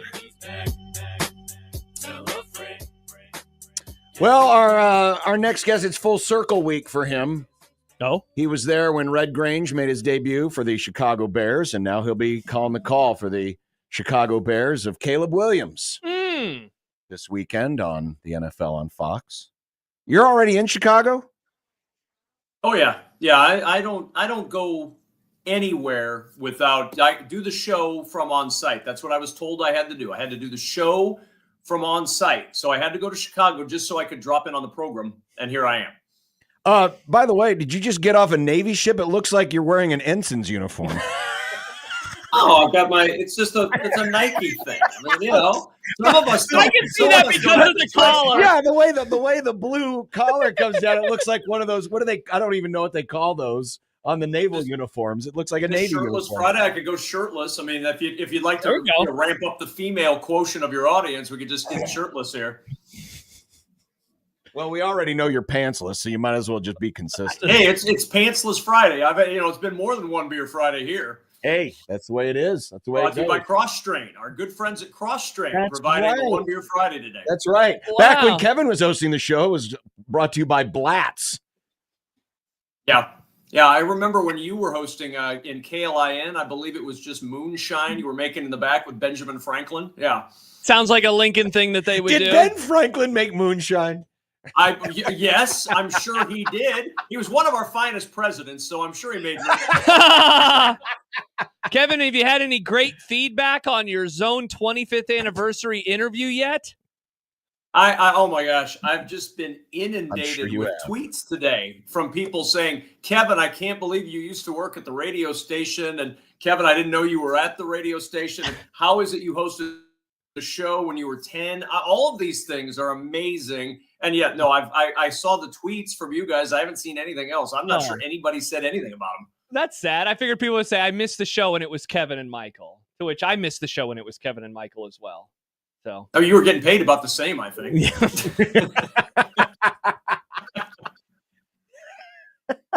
By the way, speaking of Kevin's interview, and we cover a very narrow period in the show's history. Yes.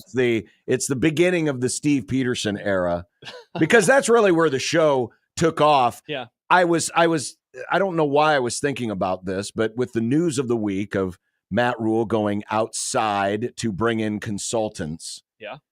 Do you remember, Kevin, the name of Steve Peterson's consultant? Oh my gosh, the consultant. I remember it happening. Oh man. I had to look this up because apparently you guys and SIP broke the story about this about this person existing. All right, what was his name? I'm blanking on it. William DeLoe. William DeLoe. Or DeLeo. Maybe it's DeLeo. Yeah, it was DeLeo. William That's DeLeo. right. Yeah. He was a friend of Peterson's, and apparently he was paid $15,000 a month plus travel expenses to help, quote, streamline operations. In what year? When did he get hired? This was like the last year, right? 07. Yeah, 07. It was because he saw the writing on the wall, even, because Zach Taylor was gone by that point. So 06, everything feels a little bit better. 07, they're building up the USC game, but there's still a lot of grumbling about that. And then, of course, when the USC game went the way it did, the whole house of cards just came crumbling down, and the Barbarians were at the gate, and Bill DeLeo was there to fend them off. Hey, was this also the go-between that people would have? They'd have to talk to Steve? Yes, because he basically walled himself up, Yeah, he was the gatekeeper. Well, yeah, remember that. He built himself into the fortress up there. And, and that the last desk. It was like Howard Hughes at the end of his life. He's probably pouring his urine into jars, had his fingernails all long. It was a big mess. Hey, Kevin, one more on old stuff. Because you guys talked a little bit about the end of the Solich era before then you got into the Steve Peterson era. Is there a memory in particular that you have from the Bo Pelini era? Because that's the end of your run with Michael on the show before you went to do play-by-play. Is there like one that stands out more than others in those final 4 years? Are you fishing for me to tell the story of the phone call? I mean, maybe a little bit. All right, I don't care. So we break the story, and by breaking it, I mean I had a guy that I knew up in Boston that I had met doing games, and he calls me and goes, "Hey, they're hiring a coach for Nebraska, a high school coach. He's been a golf coach. He's going to be the wide receiver coach." And I mean, it was not. We didn't make any big deal about it at all. It was like at 5:45. I'm like, "Hey, I got this confirmed. They're hiring this guy as the wide receiver coach from New England." And again, name Rich Fisher. Rich Fisher. I was going to say Steve Fisher, but I knew it was Fisher. So anyway, Rich Fisher is the guy. So we do that, break the show. I leave the next day to go on the road for basketball. I've got to go to Clemson for a Westwood One game. So I land in Atlanta the next morning, and I get my rental car, and I stop. There's a Chick-fil-A right outside the Atlanta airport. And I stop, and my phone rings, and I look down, it says Joe Gans. And I'm like, why is Joe Gans calling me? We've been co-hosting with John and Jack the Friday tailgate. So it wasn't weird for Joe to call me because Joe was on that show. I pick up the phone. It's not Joe, it's Bo.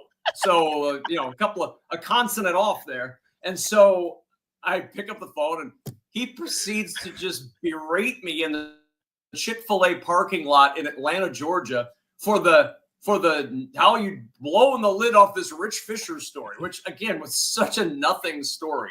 It was like a throwaway thing. And so he's going on and he's yelling and he's screaming, and there's families involved, and we didn't even know about this, blah, blah, blah. And I said, well, I'll tell you what, Coach, if you want to tell me right now that this is not a true story, I will lead off the show in the top spot this afternoon, and I will come on and I will say, I made that whole thing up. It is not true. Well, I can't, of course, backtrack. And then some other tangent he went on because, of course, Michael and I had talked about, do you need to hire a coach of, African-American descent? Do you need to hire, who do you need to hire, thinking about the diversity of your staff?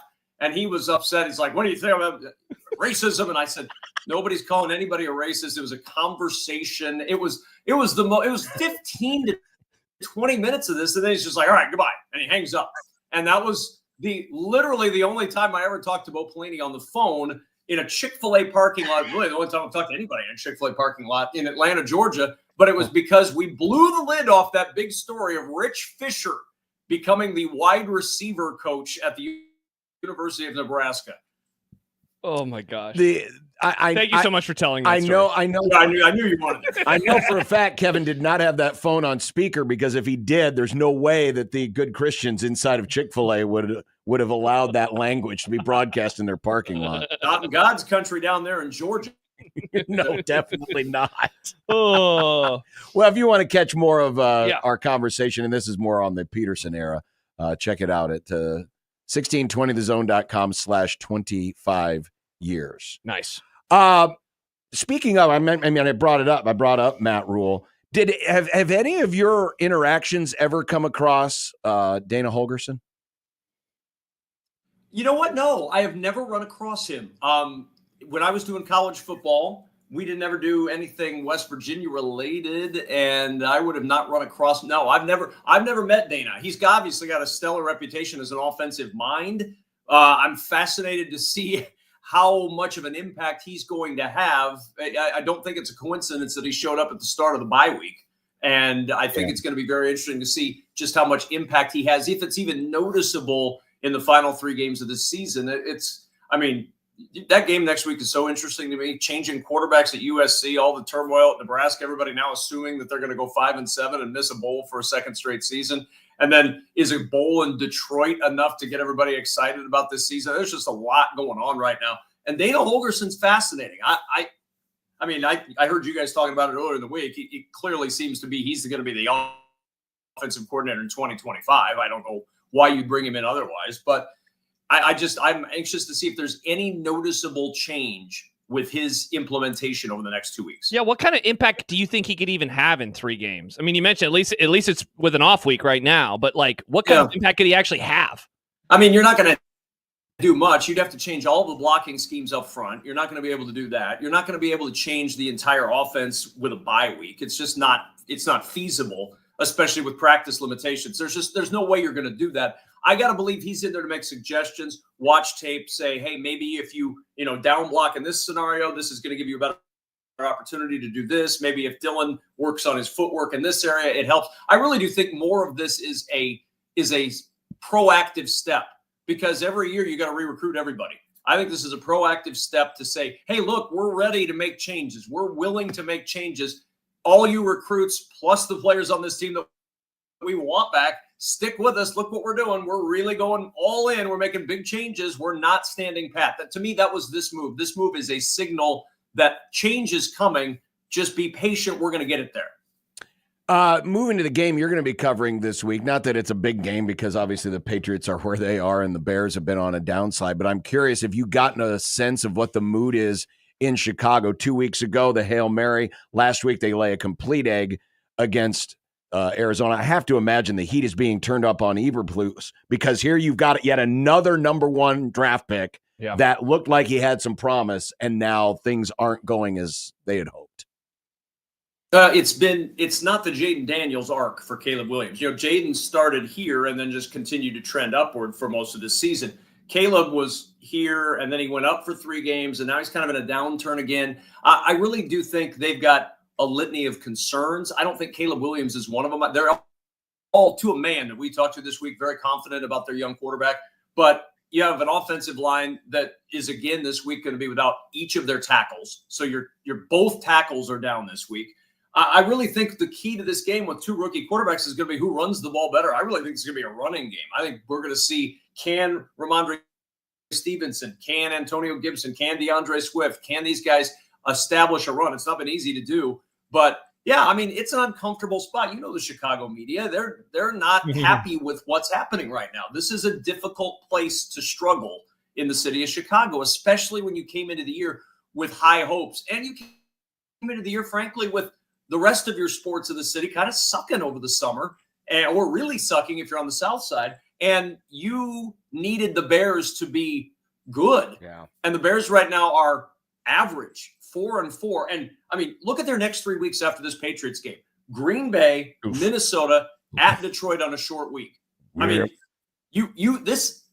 I don't know that it's a must win, but it feels like a must win if you're Chicago, if you have any designs at all of competing for a playoff spot, which they certainly did 2 weeks ago. I mean, 2 weeks ago, they were about to beat the Washington Commanders to get to their 5th win of the season already.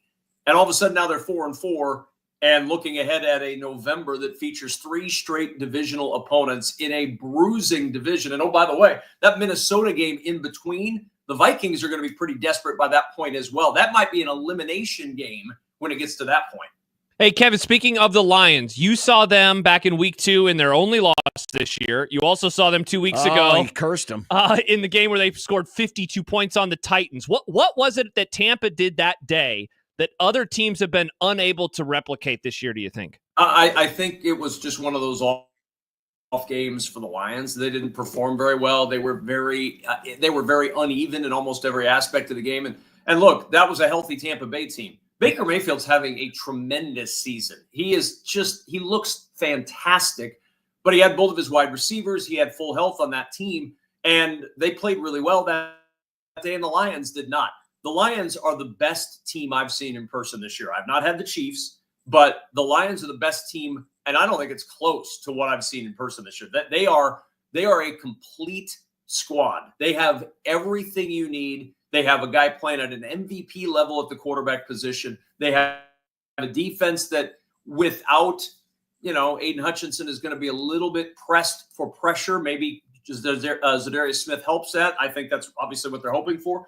But this Lions team, and it's so weird to say it because most of our lives, and when John was watching football back in the 50s was the last time they were really any good. And that's what we're talking about right now. We're talking about John Bishop's Lions heyday as a young man working the radio dial back in the 1950s. These Lions were winning world championships, but they haven't done anything since. And until this year, I'll be stunned if they're not in the Super Bowl representing the NFC, because it'll be an upset somewhere along the way in the playoffs that knock them out.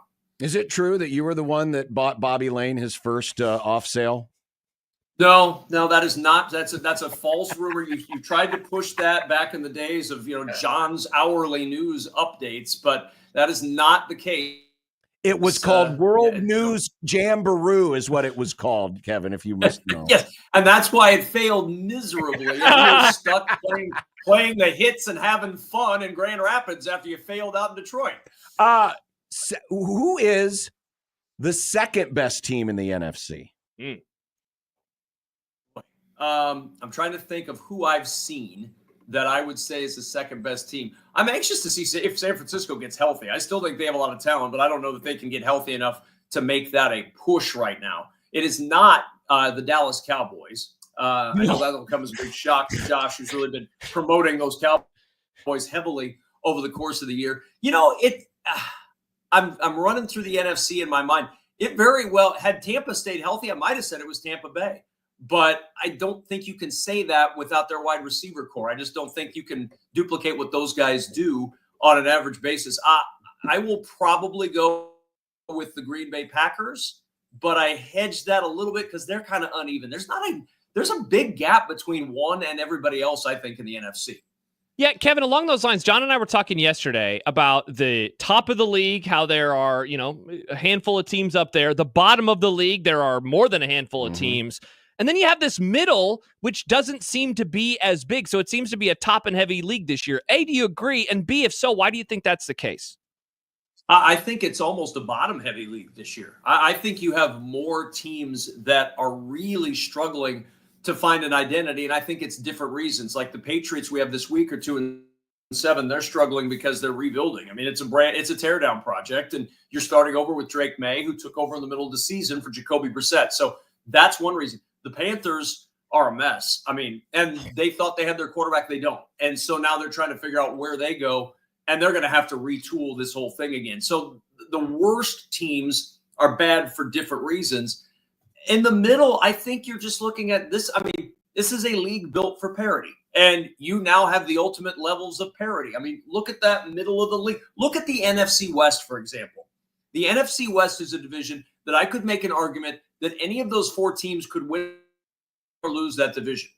I could make an argument that any of those four teams could be a playoff team. I could also make an argument that none of those teams deserve to be playoff teams this year. And I think you see that a lot across the league right now. There's a lot of teams in that 5-3, 4-4 range where a win here, a loss here, a good schedule here, a bad schedule here, and all of a sudden you have a very different story for the season for that team. And I think the NFC West is a tremendous example of that. I think when the Rams get healthy, they're really good. I think when Arizona is clicking like they seem to be right now, they have the potential. I think Arizona is decent. I think Kyler Murray's playing well. I think they're a well-coached team, and I think they're building a culture similar to what they built in Detroit. And I don't know what to make of Seattle. Seattle one week looks decent, the next week they don't. But that's the story of the league right now. All right, we've talked way too much sports. This is the segment where we usually talk movies. Yeah, finally. But so for all those of you who are tired of us always sticking to sports, well, now they say stick to movies. What is the topic that comes to mind in terms of the non-sports topic that hijacked a show? Oh, good question. One time I did a show all about whether or not I was going to buy a minivan. I didn't want to get a minivan, and I did an entire show talking about whether or not I should get a minivan. And there was a very passionate outcry from people who were either pro-minivan or anti-minivan. It was a ridiculous thing that just kept going and going. And for hours, and I'm sure it was in the summer, because there's no way that would last that long if, all of a sudden we're bringing on Sipple or somebody. Well, I got 5 minivans. But if you're looking for, that was one, that's the first one that comes to mind. I remember Pudgy, God rest his soul, calling in and berating me because I didn't want a minivan, and why would I deprive my wife of the ability to haul our children around in a minivan if that's what she wanted? And I get home and Michelle says to me, "Are we thinking about getting a minivan?" I'm like, "No, I just brought it up in passing." And it just became this thing. And so for like 2 hours, it was on and off conversation about minivans. Kevin, Michael has told that story for years about how he shows up. It's decided that you two are going to work together, but then you leave and you go on vacation. And I think in that time he screwed up in putting somebody on the air, and he also said a cuss word. What do you remember about being away during that week? Because I've always heard the story from Michael's perspective, but never from your perspective. I couldn't have cared less what Michael said on the show while I was gone. He could have walked on and made fart noises for 4 hours a day, and I'd have been like, all right, whatever. I had done the show solo for like 7 months, and it was me and Stacy sitting in the room. Stacy, the sports sack, longtime producer, God rest her soul, of the program, and we sat and stared at each other and did sports talk for 4 hours a day every day. I couldn't have cared less what Michael talked about. He could have done anything. He could have had acrobats on the show. He could have had mimes on for 4 hours. I didn't listen to a second of that show for the week I was gone. I just hoped that when I came back, I had a job. And he's right. He had barely been trained. It's like I had waited for so long to find somebody to co-host with. We did like a show, and I said, all right, well, I'll be gone. Have a good time. See you later. Enjoy hosting radio by yourself. You've never done it before. Enjoy. It's funny because the first week I started doing this, Severe was gone. Oh, really? See? Yeah, he left. He went on vacation, and so I was actually doing double duty because I was. Oh, that's right. Doing my last. I'm producing your show, and you're still doing it in I'm Lincoln. in Lincoln, and Jason Peter was on the other end. So it all comes full circle. Yeah. See, so he screwed you over because I screwed him over. Yep. And then thanks a lot, screwed Michael. everybody over by murdering both of you and kicking you both off the air. Yeah. And Lacey, too. God rest her soul. Oh, Lacey. Forgot about her. That's right. Did we reach out to Lacey? Where did you hide her body parts? Are we sure Nick didn't have something to do with this? I mean, Nick seems to have become quite a star of the show. He gets his name in the outstanding and very catchy and well-written intro to this radio program. And I mean, are we sure Nick wasn't involved in these murders? Yeah, I think he killed Stibbs. He's dead. Oh, that's very clear. Yeah. Rip Stibbs. Two things for you, Kevin. A silly and then a serious. First of all, Sam says, wait, did Kugler get the minivan? No, we never got a minivan. No. Still drive the 2014 Hyundai Tucson.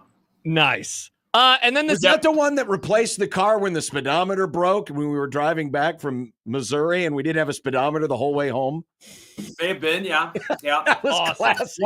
One of the cars I had actually died in the parking lot across the street from the radio station. It dropped its entire transmission, just plunk right in the parking lot. And I took it over to Carl at the Amoco station, then at the Amoco station on the corner. He's like, that's not fixable. You want to pump that kind of money into a RAV4? I went, no, I do not. So, shout out Carl. I still take my car to shout out Carl. Yeah, every few My car months. to him too. Carl rules. Thanks, Carl. But also, Kevin, got this email earlier. I'm guessing you're going to remember this. It says, hi, Josh. I wanted to share this story with you. With the Zone anniversary this week and Kevin Kugler coming on. I go back to the Kevin and Bob days of the show when it was very, very serious in all sports, but moved away from Omaha around 2005. Not long after moving, I had a seizure, my first and only. When this ill-fated day happened, I was wearing a 1620 The Zone shirt from the Husker Roundtable that year at Brewski's. They had to cut the shirt off of me as I went into the hospital, hooked me up to all the necessary monitors. A friend in Omaha contacted Unsportsmanlike Conduct, told them what had happened about me. I received in the mail a new shirt and a get well card from Kevin and Michael. I live even further away now, but that's why I'll always be a listener and why I always smile a bit, just a bit though, hearing Kevin calling an NFL game because the success of 1620 was more than sports or funny bits. It's always been about good people. Ben in Oshkosh, Wisconsin. How about that? I remember Ben, B-E-N, Ben. He would always spell his name out for Shane when he would call because Shane was among the worst spellers in the history of mankind. So you had to spell your name for Shane because he couldn't spell anything. That was a Bob rule because he'd put names on the board and be like, all right, let's go to Horatio. And it's like, my name's Steve. Come on, Shane. All right. Well, he'll be on the call for the Bears and the Pats. You won't be able to see it here unless you have the YouTube plan or my DirecTV Sunday ticket, which will definitely not be watching that. Oh, you're not going to support for the 25th anniversary? Well, no, I've got a basketball game to call that afternoon, so okay. my DirecTV's getting a week off. Nice. I'll see you on Wednesday, John. Houston Christian's coming to town, and I don't miss when Houston Christian comes in. Well, that's good. That'll be fun. You won't see me. I'm on the other side of the floor now, so he'll probably stare at you. I can see you. You're across the floor. I do still have vision, despite what apparently is my age of 174 years old. I can see across a basketball court. Hey, did you know that he can't see? He has glasses now. I do know that. The show looks so much smarter every time he wears the glasses. It's lovely. Although I'm kind of worried that if the sun hits just right with those giant lenses, it's going to burn a hole in something, like maybe Nick's shirt or something. Is Nick wearing anything flammable? I don't want Nick to catch on fire. Flannel catches on fire. Nick, what are you going to do? We gave Nick all of the leftover 1620 the asbestos uniforms from back in the day. You remember those? That was a great giveaway. Douse yourself with propane and win a prize. And we gave away asbestos. It was a great time. Used to do better bits than we do now. Yeah. What a great bit that one was. That's actually know your meat. Know your meat is Michael's most famous bit on the radio. Know your cuts of meat. What a great bit. One of these days we'll find Bo at home and we'll relive those memories as well. 21 on the radio. I don't have to look too far for those, but those probably will never see the light of day. Are you sure we can put those in the feed, Kevin? Oh, there you go. Yeah. You can put them in the feed, and then I'll get another call from Keith Mann going, you may want to not have those up on the web. All right. Shout out Enjoy the weekend, and we'll see you next Wednesday. See you guys. Bye, Kevin. There he is, Kevin Kugler. Bye. Who you can see the full interview. Yeah. On 1620thezone.com/25 years. We zero in on the end of Solich and the beginning of Peterson Callahan. That era, because that's the era where this show and this radio station really found itself. Yeah, we often will talk about how, like, man, wouldn't it be nice just to cover a winning team again? That obviously was a different era because, I mean, he's going through those years, and he mentions it offhand, like 7-7, and back then everyone was like, "Oh my gosh, 7-7." And so then you have this the first Callahan year where they finish under 500, and it is just like it takes over everything. It was a different time. One of the updates I gave to our bosses about these interviews was that they really break down the DNA of 1620 The Zone, and Kevin's interview is a big chunk of that DNA. Oh, it definitely was. Definitely was. Yeah, I mean, sports talk was so different around here because it was very, very Homer. You know, it was rah radio. It really was because everything was good, and we had never. The only time that we, and I say we, I'm just saying, just the media in Nebraska in general, we had to cover bad stuff was if there was an off-field incident, or if maybe the program was taking flack from outside the state. Yeah. Right. Yeah. And usually that was in conjunction with the off-field incidents, Lawrence Phillips, Christian Peter, and the like. But that was as contentious as it got. And it was very much us versus the world in those circumstances. Never really had to dissect, hey, man, this coach needs to go. Because remember, sports talk really didn't start here until after the times got really good. If it had existed maybe in the early 90s, you probably would have had a lot of people talk about, that Charlie McBride, he's got to go because he used to take a ton of heat. Certainly would have been interesting in the early 90s, with Nebraska getting blown out in some games. And, you probably would have had a lot of folks saying, well, it's probably time. You got to make moves. Got to make moves. Got to make an offensive change, things like that behind the times. But so really, the infant period of sports talk radio in Nebraska was a very positive time around here. Yeah. And it wasn't until this era, starting in basically 2002, where things started to go, a little sideways. And he talks too about Kevin, or about Michael rather, being there and how great it was to have someone like him because he knows football. Michael knows, and Michael's next, right? That's the one on Monday. Yes, next week. And so I got a chance to do that one. It was really, really good, really, really good. And hearing him, he is one of the very few members of the local media who is not from here. You know, Right. there are not a whole lot of them. Chattel, Missouri grad, Michael, he went to college in Houston, but obviously he's lived all over the place. Not a whole lot of people like that. Yeah. And, he has a great story to tell. Highly recommend checking that one out when it comes out on Monday. 1620 The Zone /25 weeks. We'll be back. We're going to look at the 25 years, 25 weeks. Yeah, we've only been on the other for 25 weeks. It's been a great 6 months, though. Been a great 6 months. Hey, are we going to get a cake? 16. Yeah, we should. 1620 The Zone /25 years. Games of the week in college football. One Beer Friday and more on 1620 The Zone.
Welcome back. Lake wants to know, what was sports radio like 25 years ago? Just 1110 fanboying? I mean, it was fanboy radio is what it was for the most part. Because again, there wasn't a lot to criticize, really. Still got a lot of calls, certainly guest heavy. Certainly the show, it's now called Sports Nightly, but back then it was Sports Day Mid-America was the first one to be statewide. Yeah. That started in 1993. Who named that? Sports Day Mid-America? Feels wordy. It was probably Jim Rose, I'm guessing, because it was. I think he had a local show called Sports Day, and then because it was on the full football network, because it was all across Nebraska, it was in Kansas, it was in Iowa. That makes sense. So, yeah. But that really is what it was. I mean, it was. And certainly it was Husker centric, but yeah, it was just, and it was that way. It was that way in a lot of places. There wasn't. Yes, there were some hot takey stuff out there, but I think if you were to listen to sports talk radio, at least around here, maybe in New York, it was different. But if you would have listened to it around here 25, 30 years ago, compared to what we do now today, a lot different. It's different.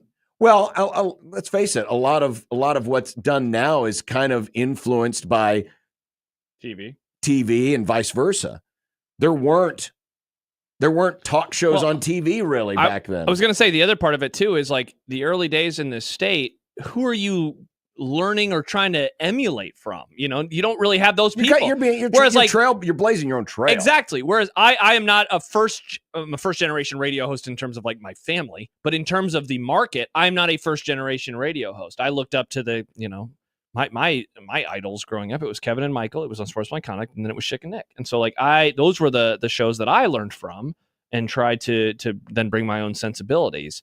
Whereas when they're starting, they don't really have a whole lot of shows to emulate. And, even if there's stuff going on in New York on the Fan, it's not like they have access to it, so you really did have to just kind of figure out what works and what doesn't. Yeah. You kind of did your own thing. And like everything else, it's always about the personalities. Mm-hmm. We can bring on great guests and do all that. We have the bits, but it's really about the personalities. That's what it's always been about. And hopefully that's what it'll always be about. That's why people listen to the podcasts they listen to. Yeah, for sure. You like the people. You want to hang out with the people. Exactly. A couple comments. First of all, Shane emails in. Could you imagine talking about the Iowa State loss in 1992? That would have been interesting radio. That would have been interesting. Also, Severe, again, Michael, he'll be the guest on Monday. He will. He says, we had WWL in New Orleans, and one time Buddy D made the team so mad that they banned him from the team flight.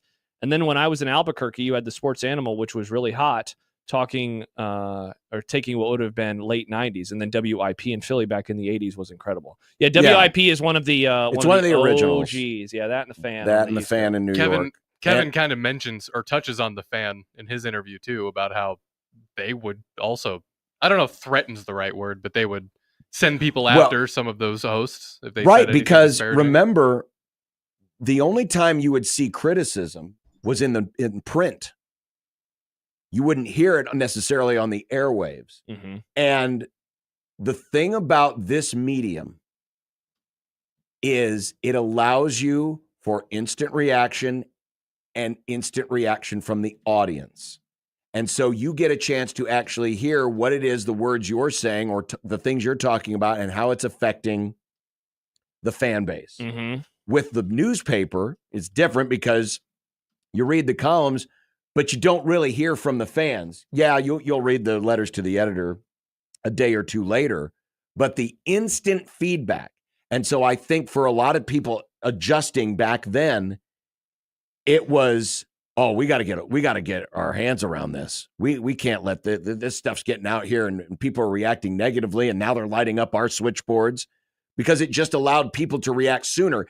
It was as impactful to the old way of consuming sports then. I'm talking about sports talk radio versus the print culture of 30, 35 years ago as social media became impactful a few years ago with message boards and Twitter. Yeah, right? for sure. How it changed the dynamic, how it changed the game. Well, even our video stream, that's changed it a lot too. It definitely has over the last few years.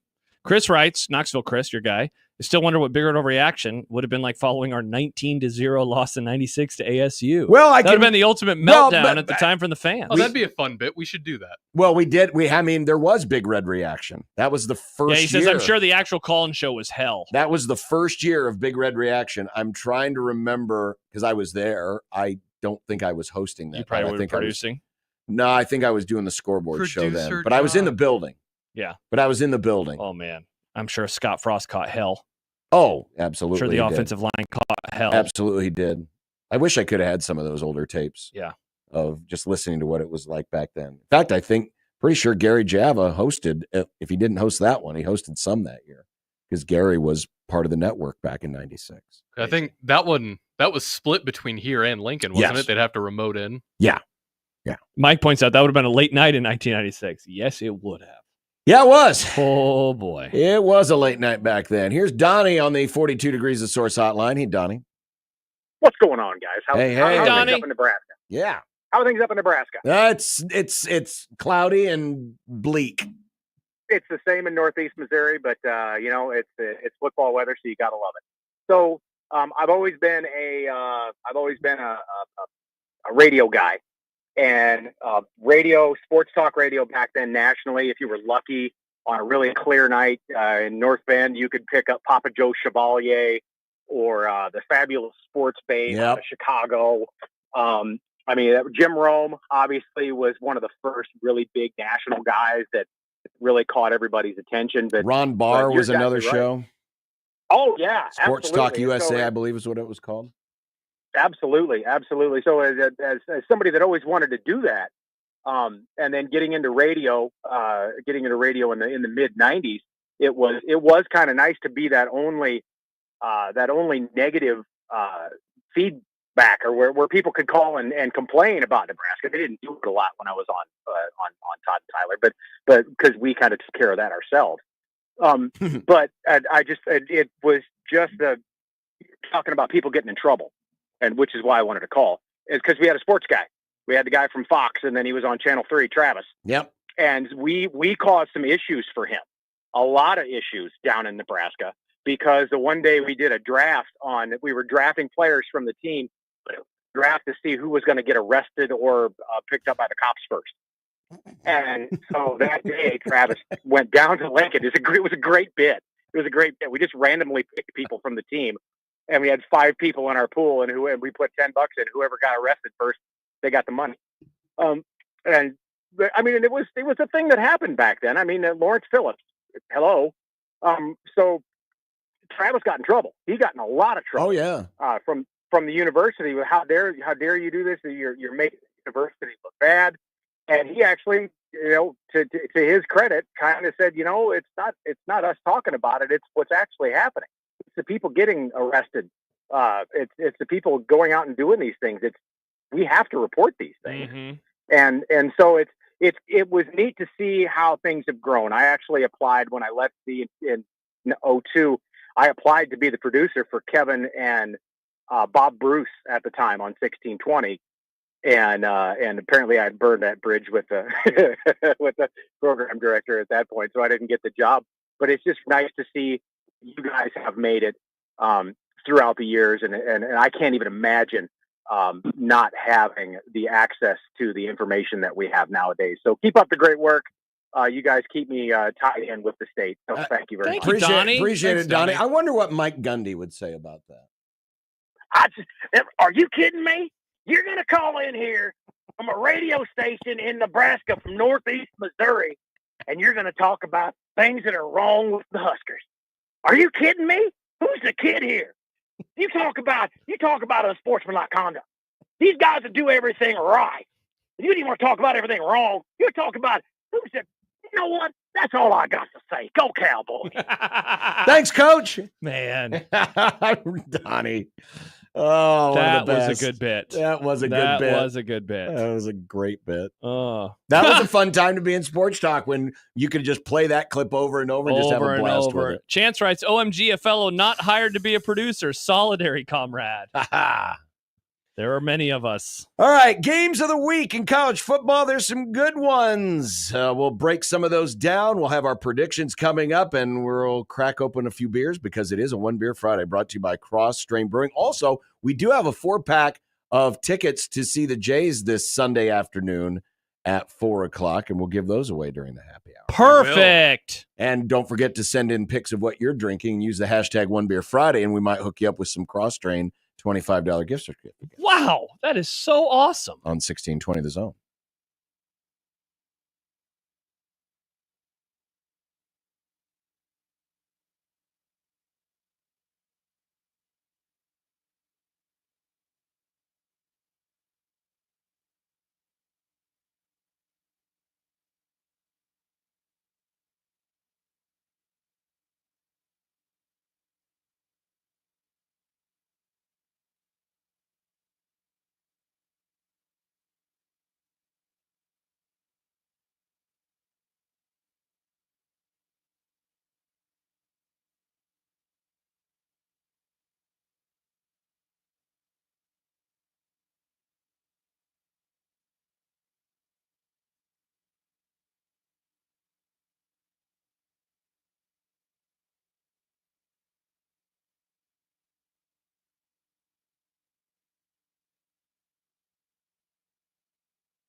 This weekend, actually tonight, pretty interesting game. Oh, UCLA, Iowa? Yes. Yeah. Go Future Hawks. opponent, a previous opponent, And cross-country flight. I think to some people, could they feel at least a little better about the UCLA result if the Bruins beat the Hawkeyes? Definitely. Oh, if they beat Iowa, I think people around here would calm down a little bit. Not a ton, but a little bit. Yeah, it's like putting a Band-Aid on a gaping wound. Yeah, the issue with UCLA and hoping for them to win is like they have not played well at home. Their best performances have come on the road, at least lately, right? They beat Rutgers, they beat Nebraska. They did have the close loss to Minnesota, but otherwise they've had a rough go at the old Rose Bowl this year. If UCLA beats Iowa, do you think people here are going to get overconfident about Nebraska's odds against Iowa? No. It'll just calm things down a tick. Not a ton, but a tick. But this weekend, you've got a handful of games. This one may factor in when we get to our upset picks this week. Oh? Miami at Georgia Tech. Yeah, it's kind of a trendy pick lately to go against the Canes. I was telling you off the air last week before Big Red Overreaction that I should have picked Miami because I really did like Duke. And they were up by 11 points, and I was feeling great. And then Miami not only won the game, but they ended up covering, and so I was very happy that I did not pick them. Miami's such a fascinating team, man. Kim Ward is playing some great football. The Duke game, I feel like, is kind of a nice encapsulation of why I think that they will probably not make it to the Final Four. But on the other hand, Kim Ward plays, and it's like, maybe I shouldn't doubt them. What a weird game this could end up being. They're, 3 touchdown favorites on the road? No, they're like 12.5. Oh, okay. Wow. Samsonite, I was way off. Something like that. Start with an Haynes King may hold the cards to this one because if Miami's got a weakness, it's their secondary. Teams can move the ball on them. If King is able to play, he's got one of the best passing grades in the country on throws of 10 yards or more down the field. And the last time that Miami faced a team with a quarterback that had marks that good was Tyler Shuck of Louisville.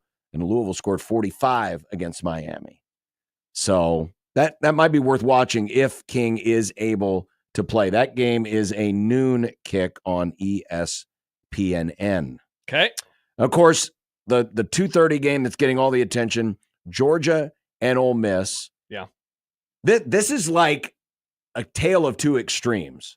One extreme is Ole Miss loses, they're out of the playoff contention.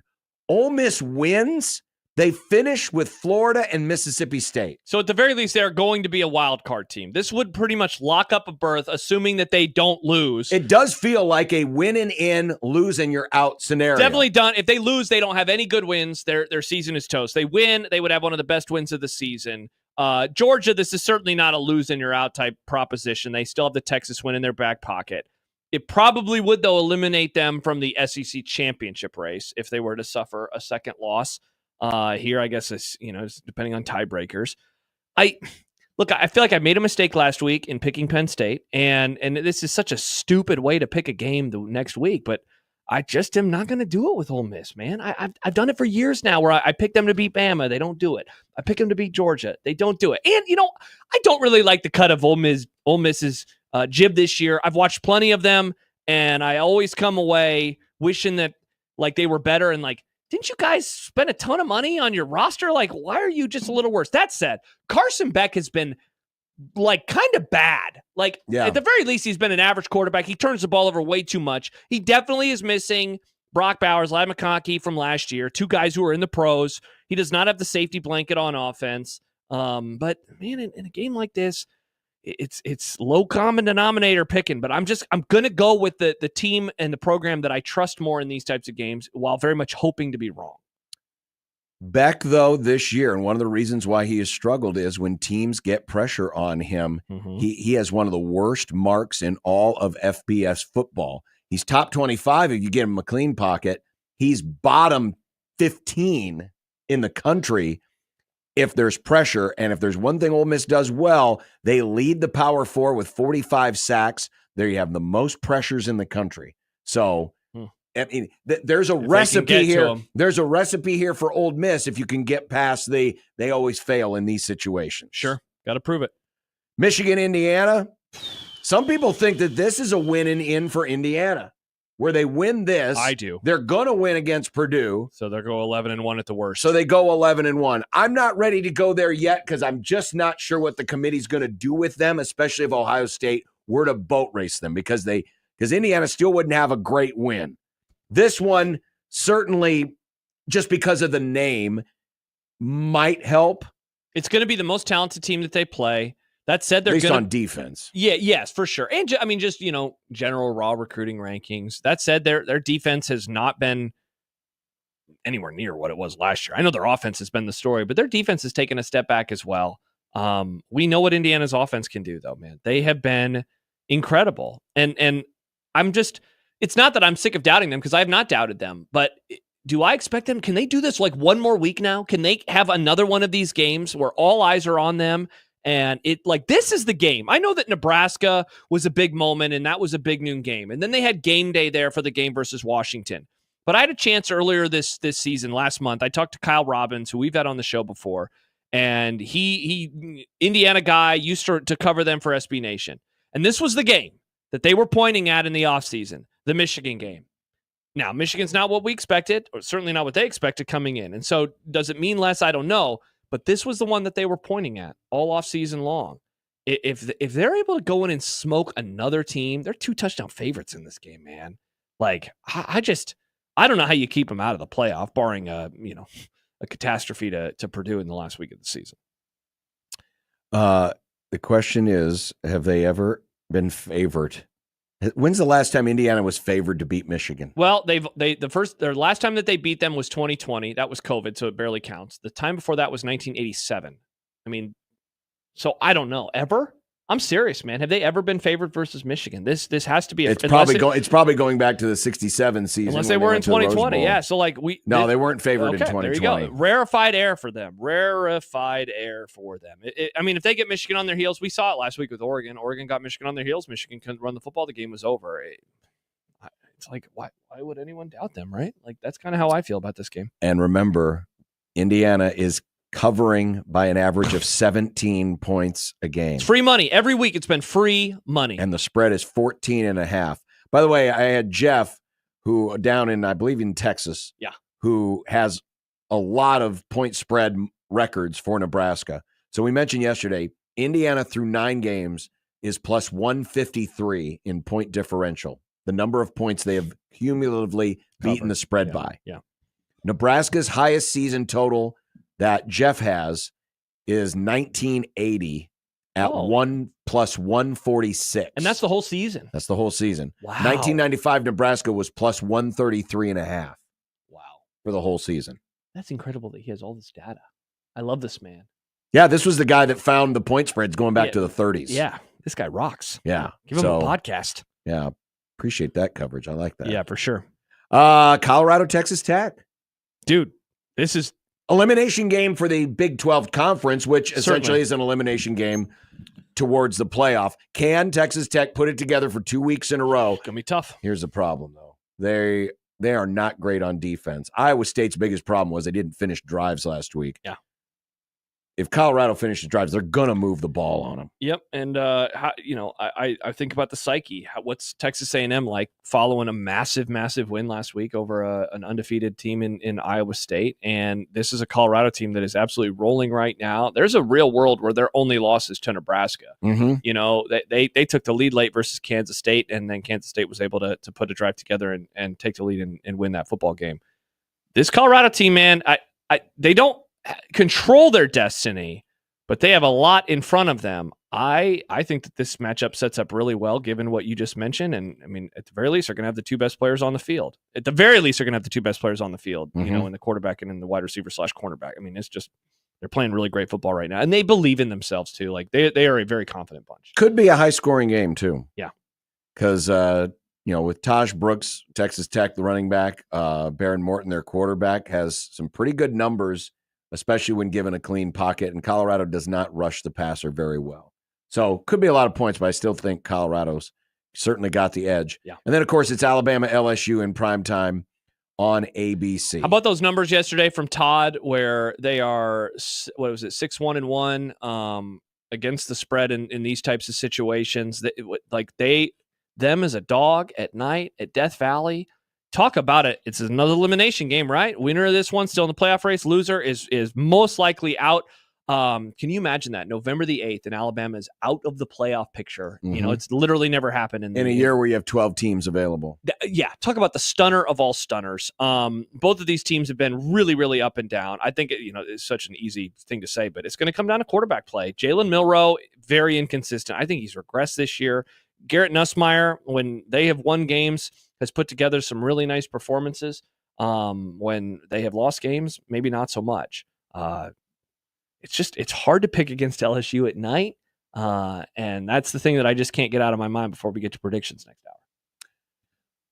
But say what you want about Jalen Milroe, but Lenora Sellers at South Carolina and Marcel Reed at Texas A&M combined for 5 rushing touchdowns. What is Milroe? He can run. He can throw deep. He definitely can. Also, the Williams. Tigers give up a lot of big plays in the passing game. Mm-hmm. So, boomer bust quarterback. This might be versus a boomer bust defense. Yeah, definitely. I mean, that could be a big edge to Alabama. Mm-hmm. So there's some of the great games this weekend. There's certainly others as well. The Holy War late at night at Utah, BYU still trying to stay undefeated. Mm-hmm. Now the thing is with BYU, they could afford a loss here because they still only have one loss in conference. You don't want to, obviously. No, they can afford a loss in terms of being in the race for the conference. A loss, though, would make their wild card at large spot a little tougher. In my opinion, absolutely. right? Yeah. Because if they go 12-0 and then lose in the Big 12 title game, I think there's a world where they make the playoffs. Certainly, if they go 11-1 and then lose and they're 11-2, it's going to be a little more difficult. Michael tweets in talking about the guy who has the point spreads. He's quoting you. This guy found the point spreads going back to the 1930s. This guy is presumably in the mob. Oh, really? I don't know. Oh, okay. I was like, what? Interesting. A mobster's giving us point spreads. Thank you, Mr. Mobster. That's got to be a dusty-ass book. It is. Indeed it was. My guess is, because... How'd they figure out point spreads back then? Was that just vibes?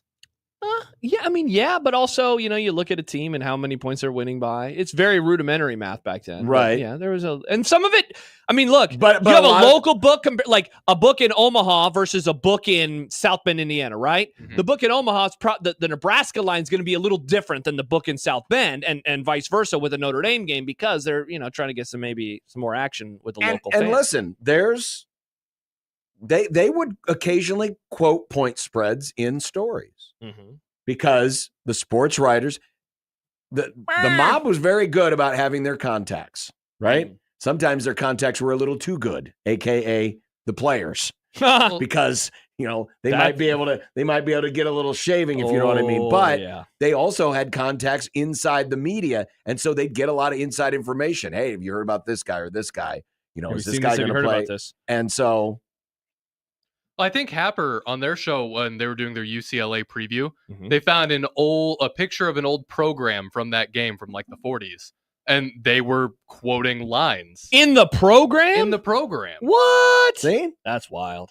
Yeah, I mean, the proliferation of sports gambling is not a new thing, friends. No, but it was like it's always been with us. But the way they worded it was like, if you want to bet a sandwich or a thumbtack on this game, stuff like that. Yeah, don't do that. That would hurt. It's great research. Poked in the feet. Yeah, it's awesome. Thank you, friend. All right. One Beer Friday brought to you by Cross Strain. And you know what? While we're at it, we've got a 4-pack of tickets to this Sunday's game against Fairleigh Dickinson, Creighton basketball, game number 2. Will Ryan Kalkbrenner go for a 50-burger?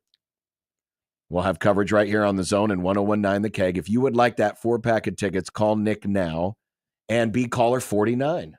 Awesome. No, we'll make it. How about 4.9? So we'll round it up to 5. 5. Okay. Caller 5, 402-951-1620. You want to head to the game on Sunday afternoon? You can do so right now from your home of the Jays, 1620 The Zone. And remember, these will be digital tickets. Yes, digital tickets. So you don't have to stop by here. Pick them up. Yeah. Don't have to pick them up. Nick will get you hooked up with them if you're caller 5 next on 1620 The Zone.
It'd be nice to have a boat. Throw. It would be nice to have a boat. Throw. It would be nice to have a boat. Throw. It would be nice to have a boat. Throw. It would be nice to have a boat. Throw. It would be nice to have a boat. Throw. It would be nice to have a boat. Throw. It would be nice to have a boat. Throw. From your mom.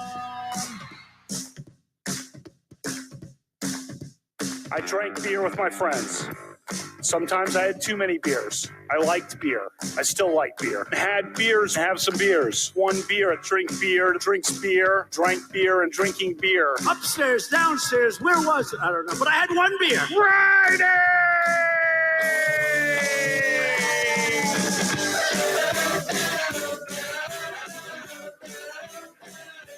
You probably have Beer Center each week. Ralph Club, biggest contributor. Beer. I like beer. I don't know if you like Beer Center or not.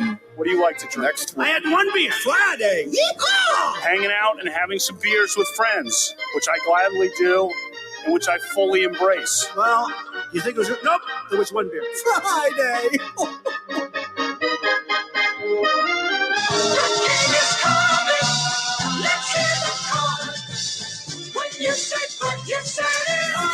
It is a One Beer Friday brought to you by Cross Strain Brewing, who hosted us last week for our watch party and Big Red Overreaction. Glad that you could join us in this endeavor. Use the hashtag One Beer Friday. Send us a pic of what you're drinking, and Nick will at some point pick one of you at random. Slide in. And get you a $25 gift card to Cross Strain. Josh is going with one of the new ones, Dunkel Breaking My Heart. I thought it was Dunkel. Dunkel, like the song. Don't go breaking my heart. Yeah, I know, but I believe since it's a German style, it's Dunkel. Wow, the overhits. Nice. Either way. You can call it either way if you'd like. And Nick, what are you drinking? Fairy Nectar? Classic Fairy Nectar. Oh, classic Nick going with an IPA like he always does. What a compliment that during the break, Nick said, I don't like IPAs. I like Fairy Nectar. Well, that's what their whole bit with Fairy Nectar is, isn't it? They wanted to make an IPA that doesn't taste like a traditional IPA. And that one is awesome. And it is awesome. Did we get our winner for the tickets? We did get our winner for those tickets. What's the person's name? The name of the person who won those tickets for the Creighton basketball. Wow, Nick's already tickets. forgotten. That's on Sunday, by the way. Yeah, what did John say it was Saturday? Nope, I'm just saying Sunday. the game is on Sunday. Sunday. Oh, he's just killing time. He's killing I'm more time. killing Bob, time Tim. Because Taylor won those Oh, tickets. shout out to Taylor. Congrats, Taylor. We'll see you at the game. Enjoy. Coverage will begin at 2 here on 1620 The Zone. Stare and at 1019 John the whole time. Just Mm. don't make eye contact and try to not lose it the whole time. Well, I'll be watching the ball, so Yeah, but Ball then watcher. you can Taylor- watch me all you want, but you'll miss all the action on the floor. I mean, you get animated. That's like its own game. I understand that, but you're making it sound like I'm going to be distracted by them. I'll be distracted by the game on the floor. I don't think you'll be distracted. I just want them to stare at you. I don't. Maybe you'll have a moment. Why would you do that when what the hell is happening right now? They can watch. What are you guys doing? Nick's being weird again. Yeah, I know.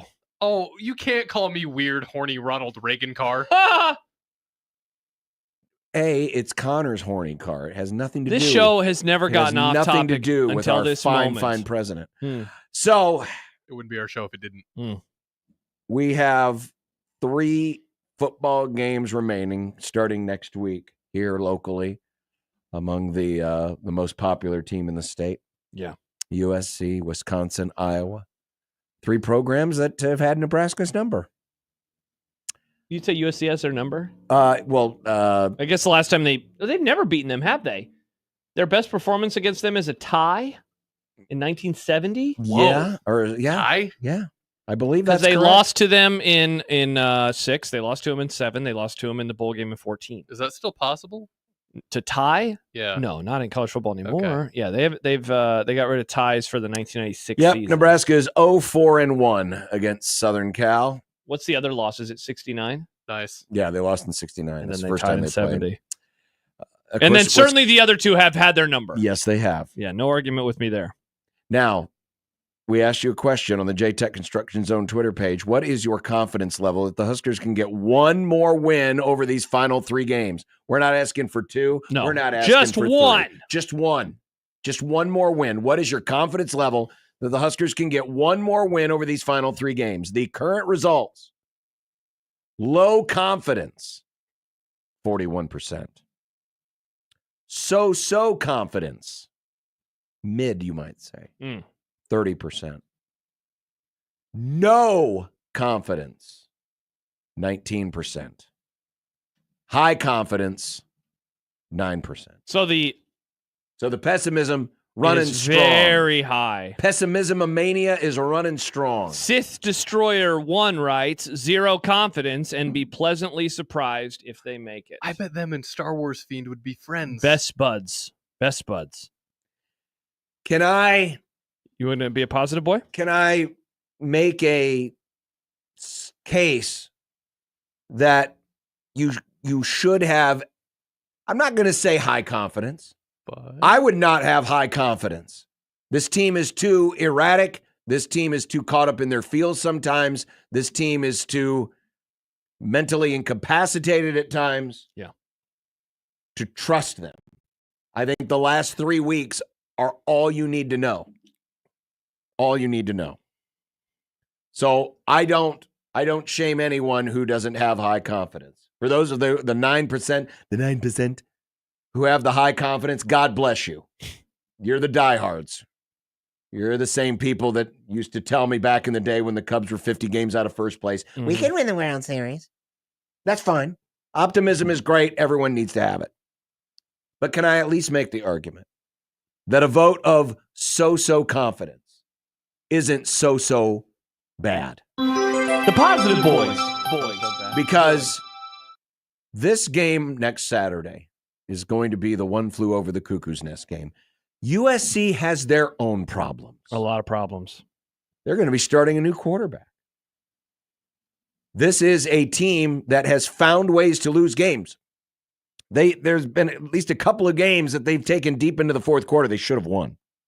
Oh, yeah. This is not the USC team that upset LSU in week 0. No. It's not. Or I guess it was week 1. It was week 1, yeah.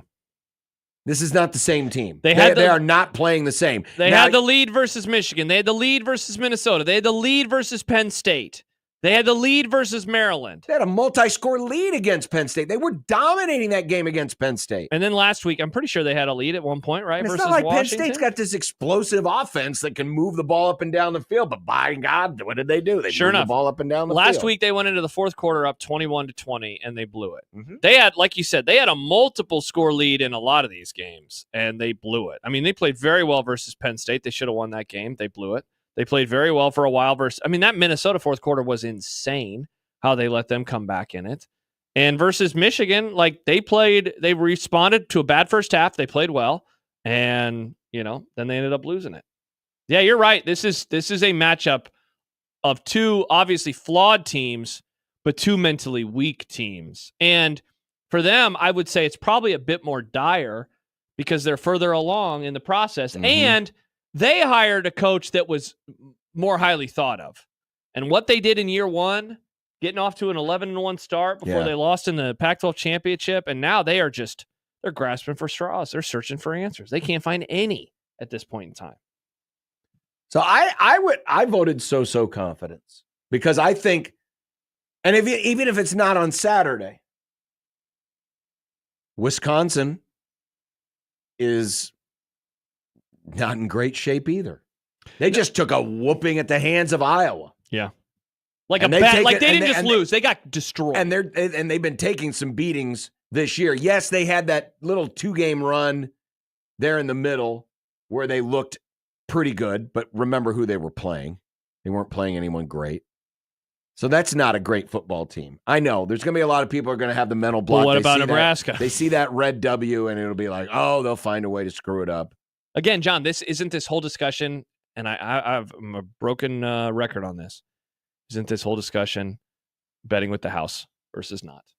I mean, really, because that's That's your new favorite phrase. It is, but I don't know, because I don't feel like I can convince anybody. I don't think you saying what you just did about those two teams can convince anybody, because I think in the aggregate, you put those 3 games together, and I think to myself, yeah, of course they're going to be able to find a win. USC, flawed up and down, a lot of issues. Wisconsin, a much lesser version of themselves, also in year 2, when they play good teams, which Nebraska's not, but they just lost by 30 points. And then Iowa, like, Iowa's obviously the best of the bunch, and it's a road game, and they're going to have a way better atmosphere than USC. And they sometimes whoop the crap out of teams. On the other hand, they lost to Michigan State, so it's like, what do you do with that? If I were to rank my confidence in Nebraska picking up the wins, man, that's a good question, actually, because obviously Iowa would be the least confident I would be. I guess I put Wisconsin first.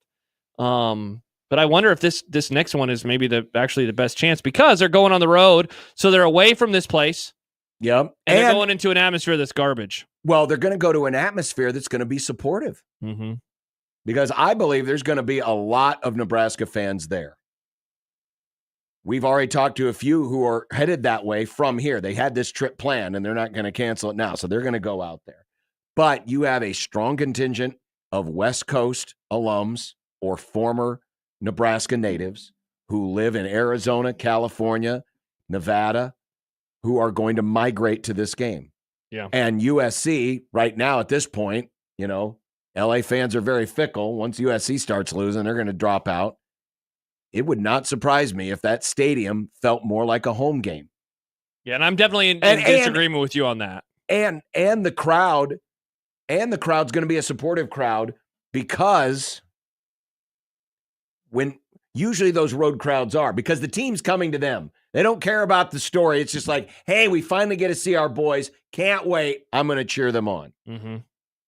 It'll be in my opinion, less stressful atmosphere than what they faced last week, where it just felt everything was just so tight. It's like, oh, this is the winnable game, and then they didn't win it. Yeah, so look, as I try to now grasp for straws with Nebraska, is it better that 2 of the final 3 games are actually on the road? Well, certainly this one. I mean, Iowa, it doesn't matter where the damn thing's played. It's That's Iowa. true. That's it's true. Iowa. But with this one and the Wisconsin game, 7 wins is not off the table. It really isn't. If they were to play well next week and win and have some momentum and beat a down Wisconsin program, 7 wins certainly is on the table. And so that's why I think at least so. I'm not giving them high confidence. You're giving them so-so. I'm giving them so confidence. I'm not so down right now where it's like, no chance in hell. Yeah. No chance in hell. The other thing to factor in, too, is the role that Dana Holgorsen is going to play. Because it sounds like he's been introduced to the team, that it's obvious he's going to have some fingerprints on this. I'm not saying he's going to call the plays, but you wouldn't bring him in just to sit in the corner and observe things for a while and take notes and then apply everything next year. I bet there will be some different wrinkles. Yeah. It's just, Maybe not dramatic. Can they execute those wrinkles at a high level? Possibly. I still think the defense is it's okay. Mm-hmm. Not great, but it's okay. And it's still something that they can lean on. They just need to make sure they get off to a good start. If anything, be aggressive. Don't be passive. Be aggressive. Doc texts in, not to do the whole broken record situation yet again, but writes, Nebraska has 1 win between Iowa and Wisconsin in the last 5 years. What makes you think 7 wins is on the table? 7 wins is on the table because... Why would you bet against the house, John? Bet with the house is another way to say what he's saying. Well, I didn't say I was. I'm not saying I am betting with or against the house. I'm just making the case. I'm saying don't just throw it off the edge of the table just because you're caught up in your feels. Let's try to look at this at least somewhat analytically. Wisconsin's not good. No. USC is a head case too. Though they have, and Josh points this out on Twitter, they have played better at home. USC has. He also adds the cycle is Sure. so predictable. Play like bleep on Saturday, and by next Friday, we are convincing ourselves we aren't a bad team. I'm not convincing anybody they're a bad team. I'm just considering the opposition that they're playing. Jordan says, finding a win is pointless given who this team is. They will probably find a way to screw it up. By the way, Jed. And USC may find a way to screw it up because that's what they do. The source of optimism is Jed. USC has had a lead in the fourth quarter in every game this year, and 4 of their losses, they had a lead in the last minute. Is there a USC radio show? Probably podcast. They don't really care about USC on sports radio out there. Is there a USC podcast out there that is doing the same thing we are? And then the USC listeners are like, you're an idiot. Why would you expect them to beat Nebraska? Stop being an idiot. They're going to have the lead and blow it. I don't know. Maybe. Wow, but Doc, optimism. I honestly think Nebraska is going to beat USC and then lose to Iowa and Wisconsin. I think Nebraska has a better shot at USC than they do against Iowa and Wisconsin since USC is a new opponent and Iowa and Wisconsin know what they're going to get. There you go. People would take that, right? People would be happy. Money Chris says the problem is Nebraska is the most flawed of all these teams and has consistently looked worse than any of them. Nebraska's floor is much lower than any of the other 3, and I'm not sure Nebraska's ceiling is as high as any of them. I disagree. Wisconsin's not good. You think Wisconsin has the most Wisconsin flaws? is not good. I'm I'm counting on it for USC because USC is a head case too. Does Wisconsin even have a floor, or is it more of a bottomless pit? You know, according to I don't know if it's a bottomless pit, but they're not good. Our new buddy, K Ford, Hi, he K. Ford. does say that Wisconsin is the better team. And he gives Nebraska only a 43% chance of winning at home against the Badgers. He has the Badgers 32nd in the country, has Nebraska 53rd in the country. I'm fine. That's fine. Max says only one of these teams has Marcus Satterfield. My eyes tell me something different. Mm. My eyes tell me something different about Wisconsin, and they're not good. Noted Wisconsin fan Kyle writes, it's fine to say Wisconsin and USC are bad, but out of the 3 teams, Nebraska is the worst. Disagree. Joel writes, so basically USC and Nebraska are going to trade interceptions back and forth in the last 2 minutes. No, you win. No, you win. No, you win. No, you win. Wow, no confidence in Dylan whatsoever. I can tell the pessimism is strong. Mm-hmm. The pessimism is strong. I don't blame you. I don't blame you for being pessimistic. I really don't. I understand it.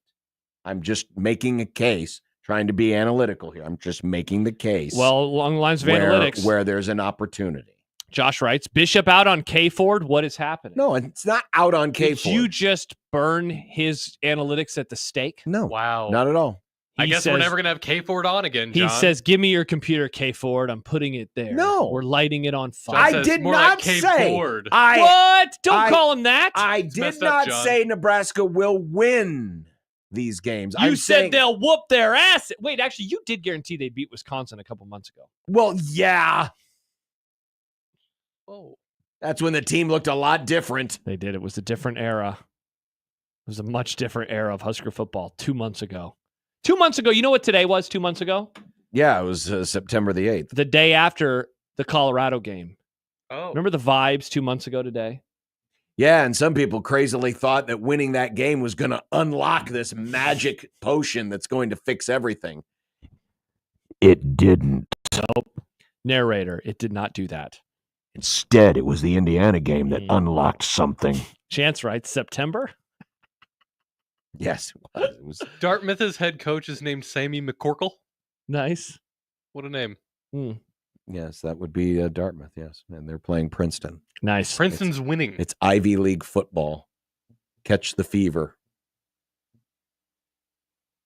When we come back, we're going to have a little content today because there wasn't a game to break down. Yeah, I didn't realize this.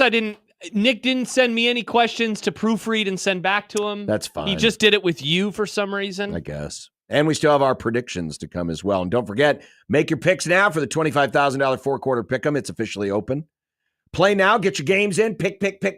You can win $2,500, and it's the second to last week. You can join Patrick of last week's winner and all of the other winners we have given $2,500 to this fall. But you cannot win unless you pick the game. And hey, so we have 1 week left after this one. Yeah. If you subscribe to 1620, the email right now, you'll get the email on Monday that will have the picks.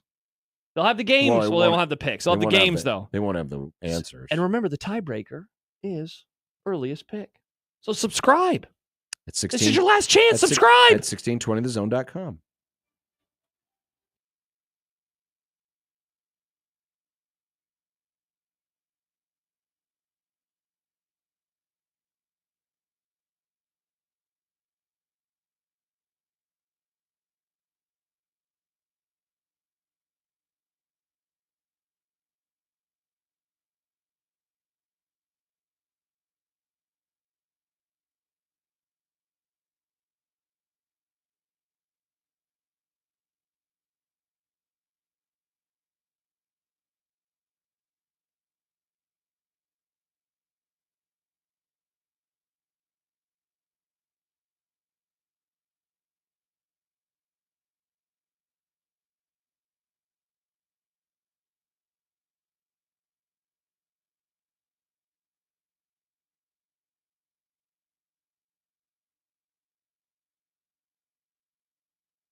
I made you some Unsportsmanlike content. Unsportsmanlike content. Unsportsmanlike content. Content that's unsportsmanlike. All right. Rare Friday episode of content during the fall, but let's do it. Nebraska volleyball smashed number 12 Oregon last night in Eugene. Nebraska hasn't lost in over 2 months. I guess this is one sport that Oregon won't try and dominate in the Big Ten. That's right. Little Red was floating in the river out there. Not floating like face down. Oh my God, gosh! what did they do to him? Just in the river, yes. Dude, they whooped ass. And that first set especially, they completely dominated it. The second one, not so much, but easy peasy, lemon squeeze. Yeah, make a video out of that, Dan Lanning. Go Ducks football. Go Ducks football. No Ducks football. Congrats to Jamar Chase. He set an NFL record last night for most receiving yards versus the same opponent in 2 games.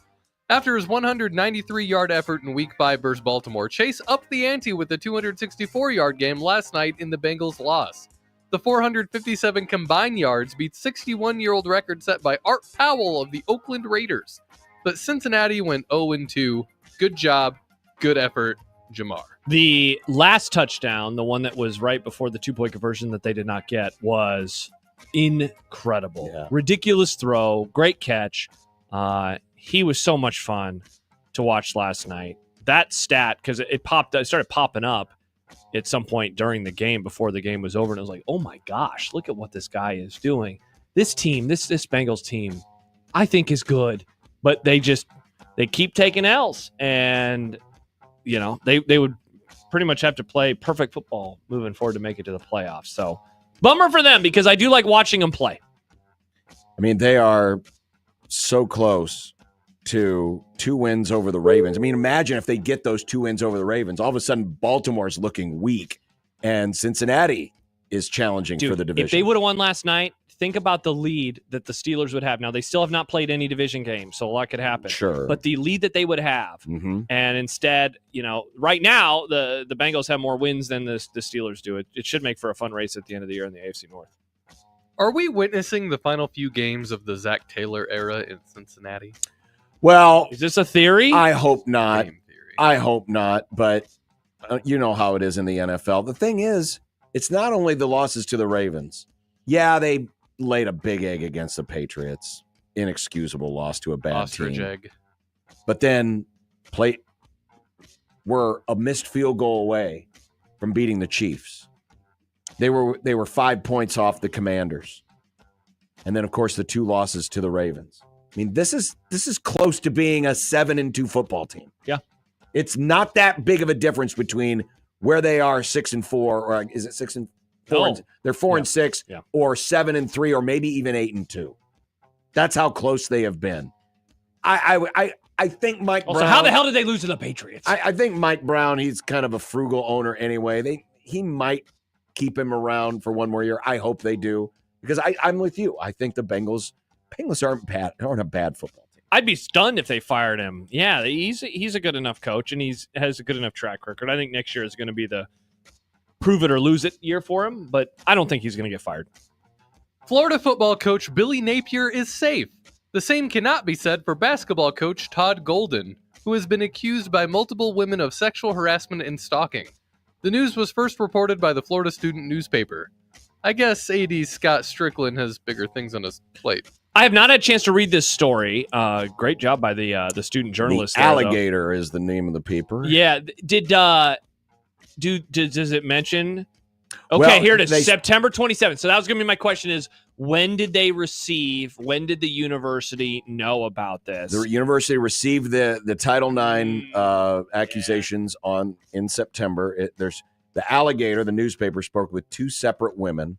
The first woman, who is a former Florida student, said that Golden stalked her in person, both in his car and on foot. Happened, quote, more than 10 times. She also said that Golden sent unsolicited photos of his privates to her. Yikes. The first woman said she received the photos while the team was traveling on the road. Yikes. And there's more even to that. But, these are very serious allegations. I would be surprised if Golden is allowed to coach. Yeah, absolutely. Gross. The Yankees' World Series appearance has given Aaron Boone another year.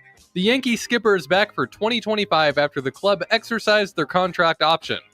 So how much more pressure is there on Booney to win it all next year? A lot. Like you saying title or bust? Yankees are getting very impatient. Who is? The fans or the franchise? Well, all of it. Because Farron has argued with us for years about him and Cashman, no, they're fine with this. They are okay with this. Yeah, but once you get to the World Series and then you have the meltdown that you did in the 5th inning. Now, granted, the Yankees they got work to do in the offseason, but I think the pressure will be ratcheted up next year, because at some point you're going to be like, well, we just can't get over the hump with this guy. If Cashman doesn't feel that way, though, I don't think your opinions are wrong. But he's not the last decision. It's Hal Steinbrenner's got the last decision. But is he I'm stunned that they haven't made a move before this, because, mean, they've been in the wilderness for a long time. Certainly So a if they lot more haven't made it- patient than George used to be. If they haven't made it now, I don't think that they would make it 1 year after making it to the World Series. So I think they would. I would say I think he is fine. I think when we are here next year, put it on the extended list. He will still be the manager and Cashman will still be the GM, regardless of if they win the World Series or not. Disagree. Penn State writer Zach Seiko Sure. is mad. He's mad that the Penn State whiteout is being carried on Peacock, and there is absolutely no reason why Penn State's official whiteout should be streaming exclusively on Peacock. Even CBS Late Show host Stephen Colbert weighed in. How are you doing? If you watch the show regularly, I'm guessing you're not doing great. Yeah, me neither. Especially at times like this. What do we most want to be? Not alone. No one gets into this business because everything in their life worked out great. So we're built for rough roads. How tragic is this news? Steven took it very hard. I was so confused when I news- originally saw this question come in earlier. He's taking the news very, very hard. This is the dumbest thing ever. Oh, it's not on network TV. Shut up, Penn State. Really? Really? Yeah, I don't care, but do you think of all the great traditions in football, how important is it that, by God, I need to see the whiteout on an over-the-air TV? network television station? Yeah, that has nothing to do. Be mad that the Ohio State game wasn't at night and that wasn't the official whiteout game. That's what I would be mad about, not that a game's on Peacock. Meanwhile, Seiko was blame Fox, blame CBS, blame ESPN, blame them all. I mean, they're not wrong, but yeah. Guess what? You accepted the contract deals because you wanted the money. Penn State, part of the Big Ten Conference, wanted Soapbox the money. alert. This is 1982 John. It makes an appearance every now and then on the show. God, there's no defending There's this. no time for the soapbox, John. Put it away. Put it away. Too late. According to reports, Curt Cignetti received 487 write-in votes in the state of Indiana for president. What do you guys think a Curt Cignetti State of the Union address would sound like? I mean, he would definitely tell people to Google him again because I think a lot of people would be very confused if he was at the State of the Union giving an address. So I would start with that. I think he'd get people fired up. First coach of this country right now with how well he's doing. So I know I'd buy in. Jack Mitchell would not. He'd say, not my president. Happer definitely would. Coach Siggs. Yeah, Happer and Jack, they might march on Washington for Coach Siggs. Oh, no. January 6th, too. Mm-hmm. Curt Cignetti. I think Cignetti would send messages to our foes out there like China and Russia and say, America's a great country. Google us. He probably would say that. That's probably a slogan. Google us? That would be a campaign It's not slogan. make America great again. It's Google us. America's great. Google us. America. Google. Elwood Edwards died. You'll know him from such hits as You've Got Mail. Sad news. Did you hear the story about this dude? No. He was like a TV anchor man in Washington. And this is in the very early days of online, America Online. You've Got Mail. And the reason why, play it again, Nick. Oh, boy. I wasn't expecting to play it again. Well, the reason why it sounds kind of rough. Yeah, I've always wondered. I just figured it was because of the old computers. Didn't have it open yet, John. Jeez, how long does it take to open a file? I have a lot of folders. Good. Why didn't you just open recent? Because it didn't show up in recent. Well, anyway, the reason why it kind of sounds a little fuzzy, he taped it. You've Got Mail. He taped it into his recorder. And they just never like had his him old re-record tape it. recorder. Give him a microphone like this. You've Got Mail. There's a charm to that, though. There is. See, I just always figured it was because of the internet and the technology of the internet back then. No, he recorded on his recorder. Wow. He made $200. Oh, that is awful. That's it's like bogus. the Nike logo guy. You've Got Mail. The person who designed the Nike logo sold it for like $1,000. Mm-hmm. That sucks.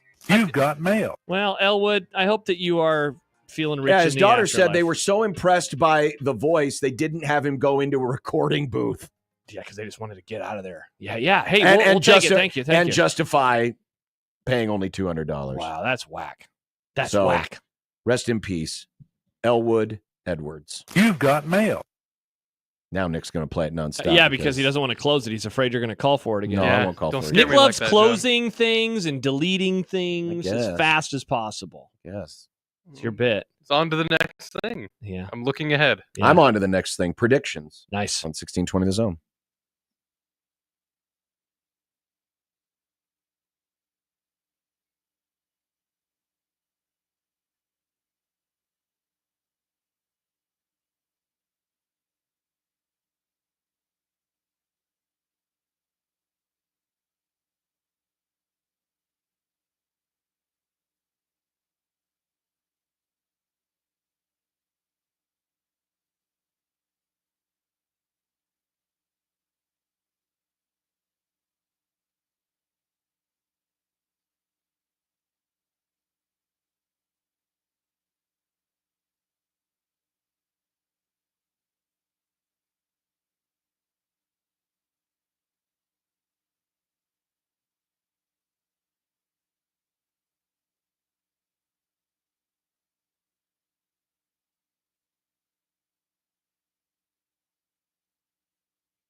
Ladies and gentlemen, it's time for predictions.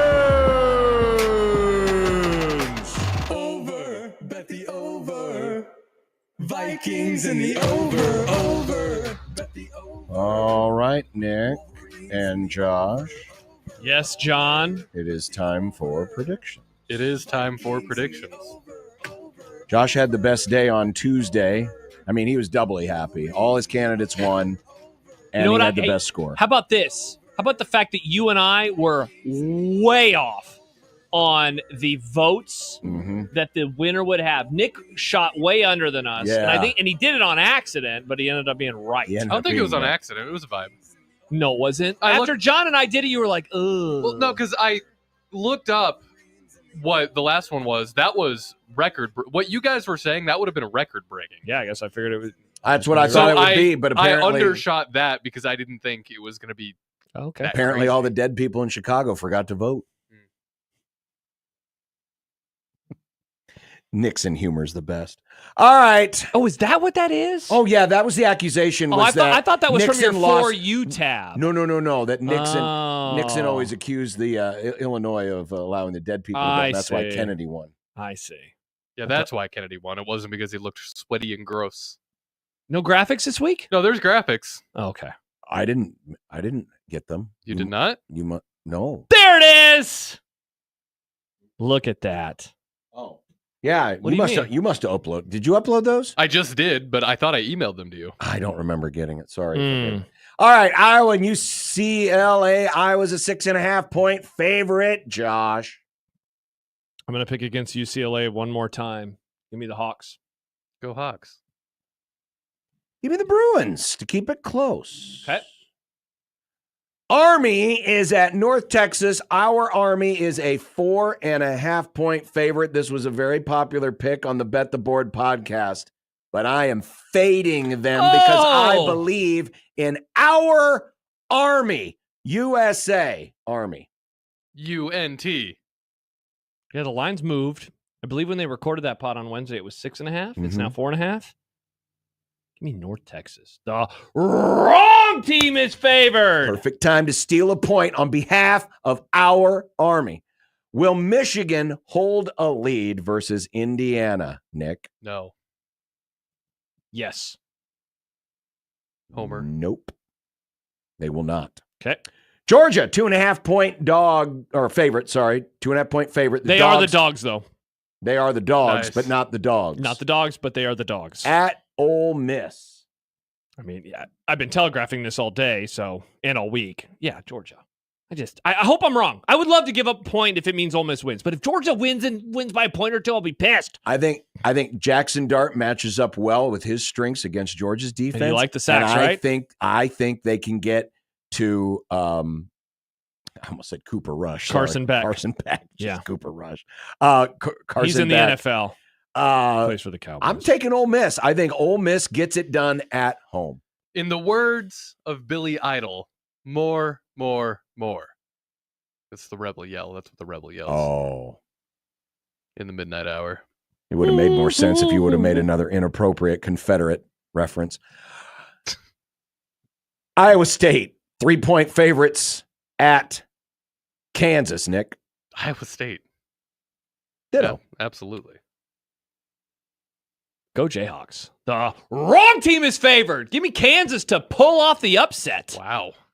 Colorado is a 4.5-point favorite at Texas Tech, Nick. Colorado. I don't think Texas Tech is going to do this again. Samesies. Wow. That is a clean sweep. We all like the Buffs. Alabama, 3-point favorites at LSU. They have a live tiger. They're having a live tiger show up, but apparently the guy that handles the live tiger I was going to say, it has an issue. He's been fined by the state many times, so maybe this bad boy gets loose. Is this Guess just what? Tiger King? That is the only way that loser coach at LSU can beat Alabama. Roll Tide. Gumbo. Yeah, give me that gumbo, baby. I'm not picking against LSU at Death Valley at night against Bama. You mean where Bama wins in the past? Not with this coach. Yeah, but 2 years ago, LSU won this but game. they have Brian Kelly. Brian Kelly beat Nick Saban. He beat the GOAT. Yeah, it was 2 years ago. Yeah, it was a fluke. 2 years ago. It was a fluke. Nick. That's 2 years dose. ago. Yeah, and who was a quarterback? 2 years ago? Yeah. Daniels. Mm. Yeah. Well, they have Nussmeier now. He's going to the pros. And now Daniels is on a team with better uniforms. No, he is not. Don't you say that. LSU uniforms are great. BYU -3 at Utah. Give me the fighting Super Soakers. I mean, Nick, there are Mormons at Utah as well. Yes, there are. That's why they call it the Holy War. Right. Give me the fighting Super Soakers. Okay. I'm going wrong team favorite again. Give me Utah to pull off the upset. I agree. What? I hate the line. I wish it was a little higher. Oh, what? I have to click into a stupid link for this Yes, one? you do. Who's going to win the thing? Oh, yeah. What? Now it's giving me this event's not available. Ha! Stupid ass event. Incredible. Why didn't you just link it to the FanDuel Sportsbook? Where's it at? That's the name that we don't say anymore. Oh, that's right. I forgot about that. Sorry, John. Well, who wins the Cup? I'll tell you, it can only be one of 4 drivers. It's That either, can be it's either- only It's either one. Tyler Reddick, Yeah. Billy Byron, Yeah. Slowey Logano, or Slowey. Ryan Blaney. I'll go with Slowey. Give me who's the second guy you said? Byron? Billy Byron. Give me Billy Byron. Of course, you would pick the car sponsored by Liberty. I will take Tyler Reddick. Chronicles of? So now it'll probably go to Ryan Blaney. NFL. Steelers are +3 at the Commies.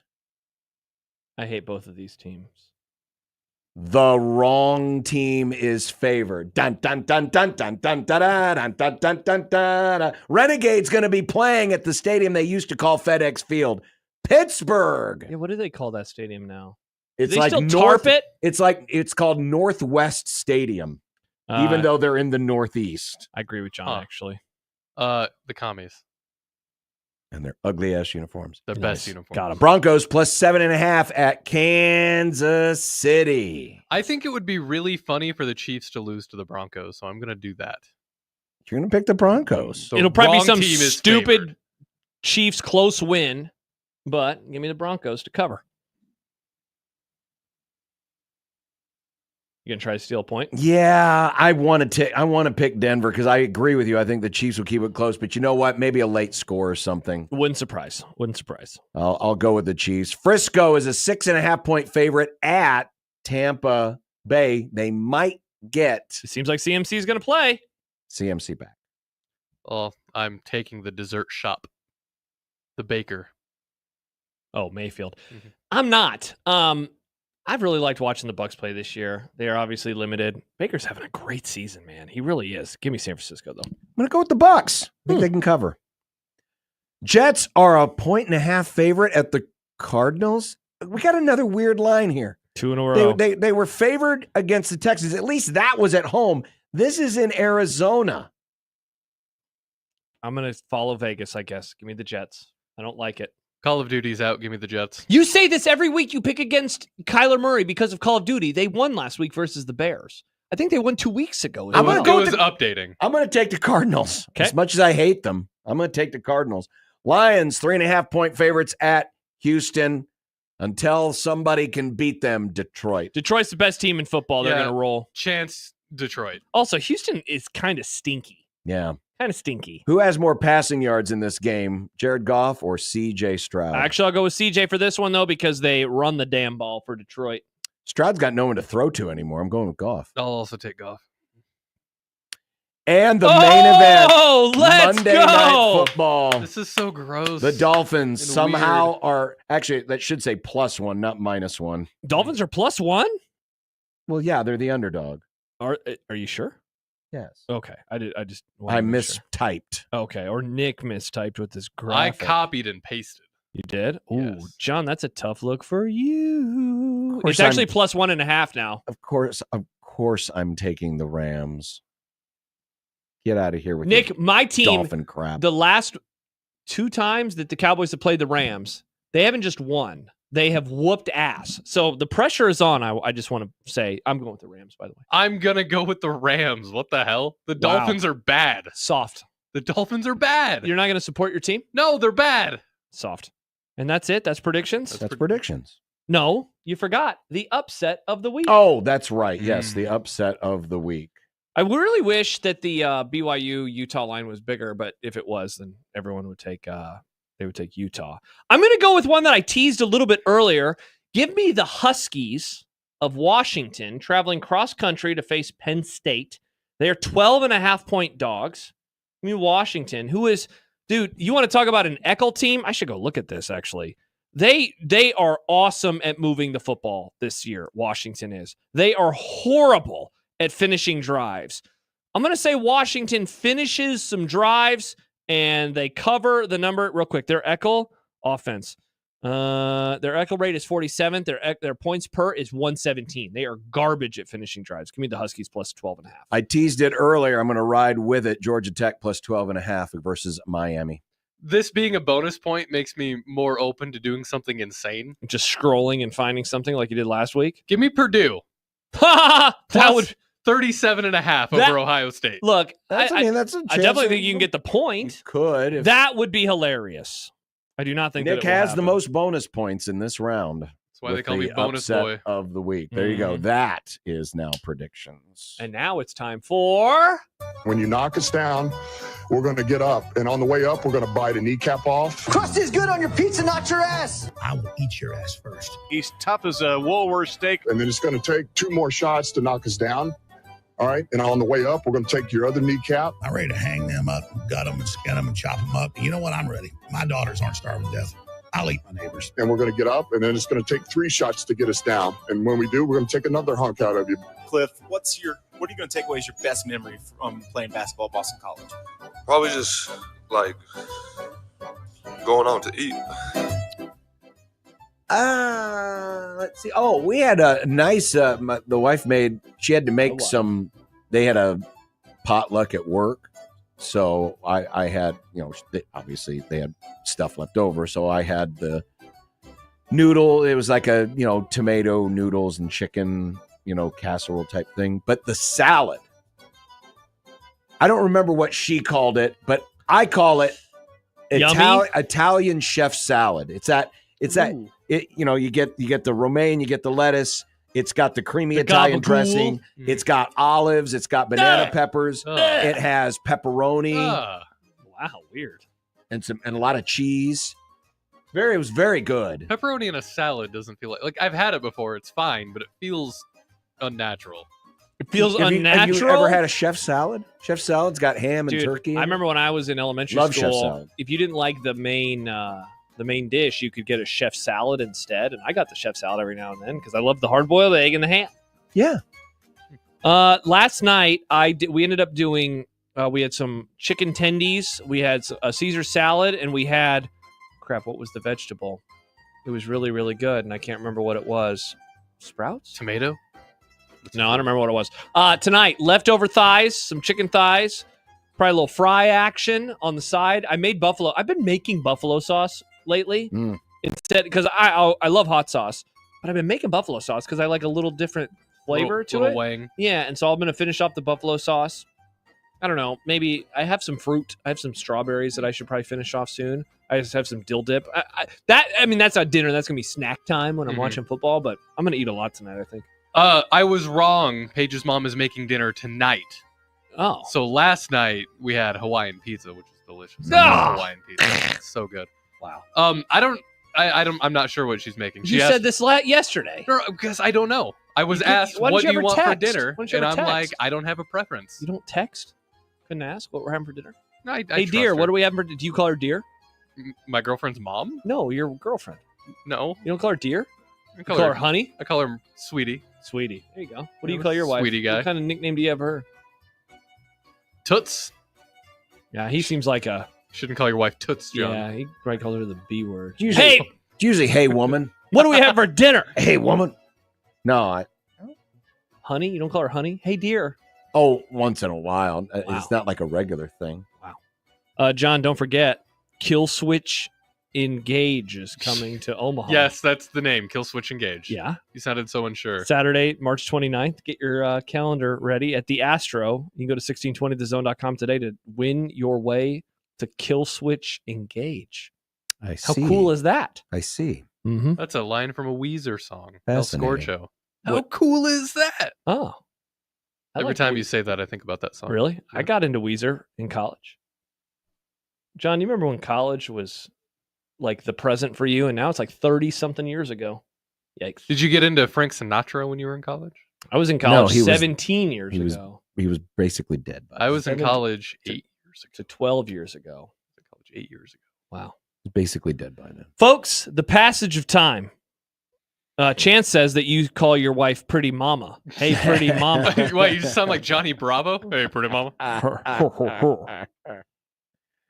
I saw this somewhere that apparently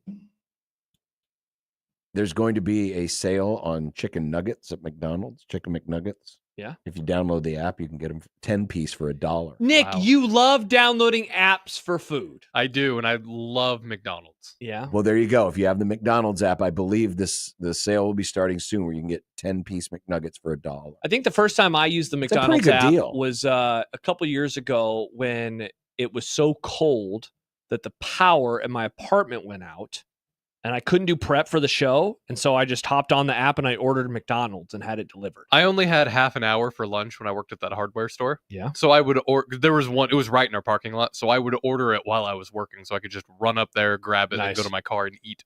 Man, gotta love food apps, huh, John? I'm a huge fan. I like the Taco Bell app a lot. A lot of customizability. Yeah, I remember ordering sad Taco Bell after a Cowboys playoff loss, and it was like, wait, I can add that to my meal? Dude, I had no idea. I made a chicken crunch wrap the other day. It Exactly. was You can do all sorts of stuff. Man, Does that was a sad meal. Does it help you wipe?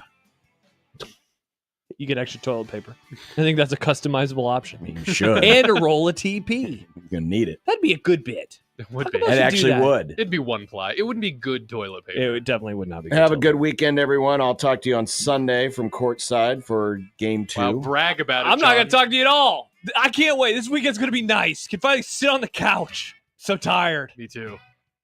See you Monday. Bye.